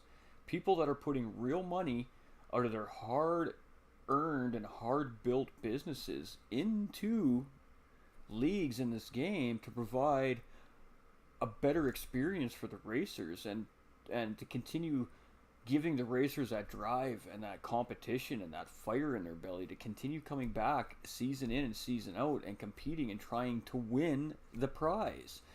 So it's just not the players, it's also real life businessmen that are being affected by this, and we're talking big sponsors. There are several big time sponsors involved with league racing all across the sim racing events, and Gran Turismo is no exception. The DMJ Vroom Room League that's ran through GT45 Gaming that comes over from the UK. I mean, we've been so privileged and honored to have the trust of DMJ Vroom Room to run a North American series over here, and the series just took off. But I mean, a good example of big time sponsors is DMJ Vroom Room, GT Omega Racing, and Fanatec, ladies and gentlemen. That's the real deal, man. Those are big, big names in sim racing. Those are real-time companies. Those are real-time sponsors. And you can't, and I know for a fact that even they're sitting back in their chairs going, what is going on here? What's going on? Maybe what we need is sponsors like that to step up to the plate too, and maybe approach Gran Turismo and Polyphony with exactly these things as well. You know, but combined effort and a little bit of patience, guys. I do have faith that the game will get sorted out. The problem is at this point in the game right now. I mean, we're past 4 months released, and they just haven't properly addressed the state of the game, and it's really unfortunate, and it's actually heartbreaking for me. I have been playing Gran Turismo since Gran Turismo's been a thing, since PlayStation 1, man, and it's one of the games that I truly do love and will always love. We all have our memories throughout our Gran Turismo careers of our favorite game or our favorite car track combo. Some of our favorite moments on some of the older games, and then we get this epic release of a brand new version of Gran Turismo after like 6 years, 7 years of waiting, and we're all sitting here very disappointed right now, and hopefully it changes quick, because the longer that they continue to ignore the online mode of the game, the more and more player base that they're going to continue to lose. I'm already seeing it with my own community and myself personally. Guys moving over to Forza, guys moving to F1, guys moving over to ACC, guys even starting to think about getting into iRacing. And that's not good for Gran Turismo. And I mean, myself personally, I'm even going to start to race over in ACC as well now, because of the lack of leagues to run in Gran Turismo. And that's because of the state of the game. So, that's the biggest reason why we just had a fun day today and we didn't do the charity event, is because of all those things that we just went through, ladies and gentlemen. And these are real concerns. These are real concerns not only by the racers and the drivers. These are real concerns by content creators, big and small. And it's also real concerns about sponsors. Real life sponsors, real life people, real life business people handing out real life money. It's a big concern for them as well, and it's getting kind of to a tipping point here for Polyphony at this point. They need to make a decision on what's more important. They need to make a decision if the online racing needs to be the focus, or if the campaign mode needs to be the focus. If GT7 is designed to be a campaign-based game, then they needed to let the community know that that's what the game was designed for, and that they are planning on releasing a new sport version, and allow us to make the decision whether or not we wanted to spend $150 for the pre-order. I don't spend that much money on video games ever, period, end of story, and I did for this one, and so far I've regretted the purchase. So hopefully we can get it sorted. With that being said, ladies and gentlemen, thank you for tuning in. Everybody hanging out over on the GTRC channel, appreciate all you lovely human beings. Everybody hanging out over here in the GT45 Gaming Facebook and YouTube channel, especially the YouTube channel. The spam has been insane today. I apologize, ladies and gentlemen. I'm going to go and mess with my filter some more and try to get this stuff stopped. But yeah, again, it's a bot program that these hackers implement in the YouTube live streams, and it finds a way around the filters. So apologize to the YouTube viewers. Just don't click on the stupid links, and you won't get yourself into any kind of issues. Following those links created a numerous amount of issues, so just don't press them. And I mean, Facebook, well, you guys are always legends on Facebook. You come out, you turn out hugely. And we've been away for a few days due to health and real life, and you guys just come out and show out and continue to show support, and I really do appreciate that. It's reassuring as a creator to know that it's okay to take a couple days off to deal with life, and you guys are going to be there the moment we hit that live button again next. So I do appreciate it. I will obviously keep you guys a little more in tune with what's going on in real life too. It was just seriously a super crazy week this past week. And yeah, just lots of things happening. Yeah, it's a tough topic, Nico. It's such a tough topic, but it needs to be said. It needs to be public. It needs to be out there. Um, Bad mouthing Gran Turismo and Polyphony, all that does is really destroy any chance that I may ever really have of maybe becoming a partner years and years down the road with them. But it needs to be said. As creators, we got to stand up for our communities. Our communities are upset. Our communities have concerns, and they need a way to be a voice. And the creators are live on Facebook worldwide. So I think it's our responsibility to back up our community's feelings and concerns about the game, and do everything we can to try and address them, and do our part as creators to try to just push it out there, try to get everybody on board, try to get people to realize that there is a major problem with the game and we need it fixed. And unfortunately, ladies and gentlemen, it might have to come down to the sim racing community straight out boycotting the game to get them to get them to really take notice. So hopefully it doesn't need to come to that. But today was good testing. We're not going to see a lot of Gran Turismo 7 content on the page for a while yet. Obviously, when we have stuff that's required to be done on GT7, we'll be here and it'll be live. But again, I'm still not excited to be broadcasting GT7 content live across the internet, promoting something that's not very good at the moment. So there's going to be a lot of GT Sport content and ACC content in the future until this side of things really starts to sort itself out. Lobby stability was better today. I'm happy to see that. We'll continue testing lobbies throughout our regular programming too. We'll probably pick a night throughout the week just to do open lobby racing on GT7, and that is to do exactly that. Is just to keep testing the lobbies, testing the stability, just pushing them to their absolute limits and seeing what they can and can't do still. And it's all about learning and figuring out how to work around the issues within the game. And unfortunately, there's just so many of them. There's a lot to think about, but they reverted the update a little bit. Things seem to be working a little bit better now. So if you are involved in GT7 series currently right now, don't fret. Just do the things that we were talking about earlier. Make sure you clear your temporary game data before you enter the lobby. Do it before you go into the lobby, guys. And what that does is that helps stop the glitching that you see on the cars on track. Again, ensure your internet connection is prim and proper. If you've been running your equipment for a long time, before you go to enter a league race, it's always a good idea to reset all your equipment before you go into that league race, and just turn off any unnecessary internet connections in the household while you're racing that league race to ensure the best possible internet connection. Internet connection plays a very big part in lobbies in GT7 right now.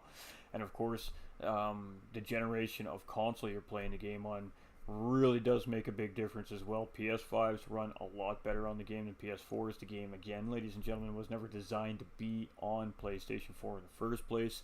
And I think that's where a lot of our issues in game are coming from, is the game's developed for PlayStation 5 technology, and the PlayStation 4 doesn't have everything it needs to do everything the game requires. So there's some cross-gen complications as well. So all these things factored in, ladies and gentlemen. We just have to be patient. We got to use our heads when we're trying to league race, when we're trying to do events. We got to be smart about how we operate and run them. And as drivers competing in the events, we got to do our absolute best to respond to the way that the leagues want us to handle each and every week's race properly to ensure the best lobby stability. And if we can work together like that, I mean, you'll still get the races off, you'll have good races, but at the end of the day, it's still a 50-50 chance that lobby is going to, some shape or some form, have an issue, and that's just not good enough. That's not good enough for me. That's not good enough for me for the standard that my drivers that compete in my events and my series bring to the table for GT45 gaming, and the partners and the sponsors that they're driving under. For the amount of high class that they bring to the racetrack, I cannot personally bring anything lower class in their driving level in the class they bring to our series to them. It's just not fair to the drivers. And GT7 is not high caliber enough to put the quality of drivers we have at GT45 Gaming on the track and provide proper racing for them. And that's why we're over on GT Sport running Season 2 of DMJ, because GT Sport will at least provide us with the high caliber of racing that our drivers do honestly deserve. Because, you know, they come in week and week out and put on amazing shows, amazing races, and they compete so hard. And they do it with absolute utmost class and respect for the series and the sponsors and the page and themselves and the community. We can't bring anything less than that to the drivers. So there's some of the biggest reasonings why I've made a decision I've made. Obviously, I have partners and sponsors that input matters as well. And, you know, I was the last one to hold out of this deal for GT7, and I finally had to step away as well. So, but, you know, that's just why the decision is made the way it is right now, guys and gals that are driving here at GT45 Gaming, that are competing in our events, our series. That's why. You guys bring such a caliber to the track that we can't bring anything less to you guys, because it ain't fair. It's just not fair. So, you know, that's where we stand. And once the game is in a proper state and we can provide the caliber of lobbies you deserve, we'll be back on GT7 and we'll be racing full tilt and full bore. So it's just, you know, we got to be patient, we got to wait. And it's the same thing at GTRC. These guys, they made the decision to bounce from GT Sport to GT7 and run it and just go with it and work around the problems. And they've had good races. They've had really good races so far this season. So next Saturday is our Group 4 Sylvia Round 2. And that'll be at 8 o'clock UK time, 3 o'clock Eastern time next Saturday for the GTRC. So the next time we see the GTRC guys live on track will be next Saturday. Tomorrow night we have OFR NA Round 2. So that'll be live broadcast here at GT45 Gaming as well. And then we're going to do our best just to get back to regular programming. Probably not going to be a stream on Monday because we're still working out of town. If we get done early enough and I get home early enough, we'll fire a stream up. If not, it'll be an off-stream night. Just due to what time I may get home at. So, but from Tuesday on, things should start to go back to normal here at GT45.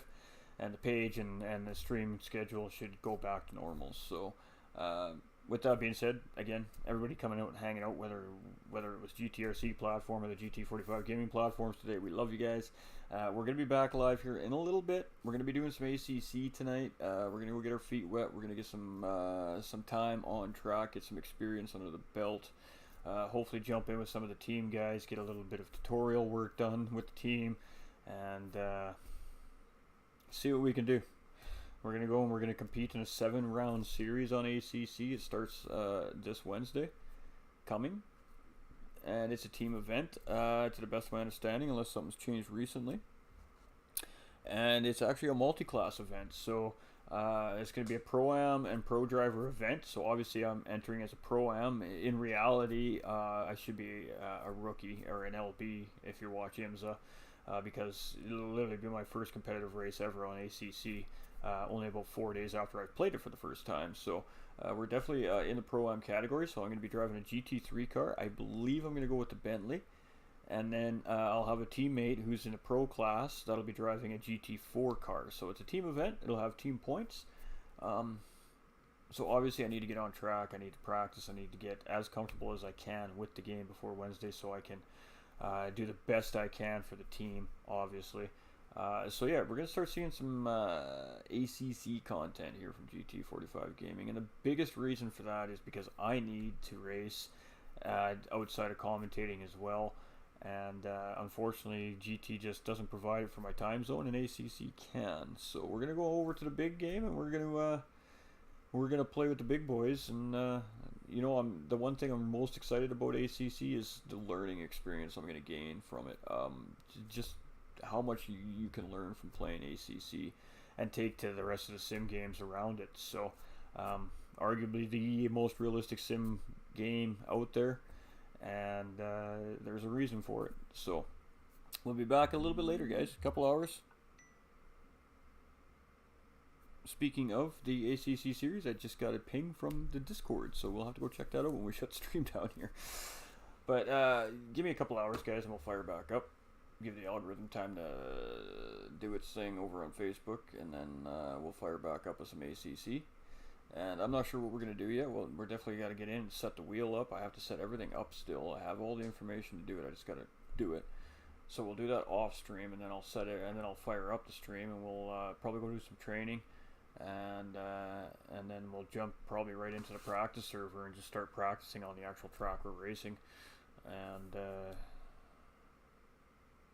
just pick away at it. That's all we can do, right? So I'm very fortunate being a part of Rockefeller Racing. They're very involved in ACC racing, so I have a very strong team behind me to help me with the learning curve of the game, which is beautiful. And hopefully that helps get me dialed in a little bit quicker. But I'm looking forward to it. Hopefully we can make the races. Now the time is a little bit iffy for me, but we'll do our best.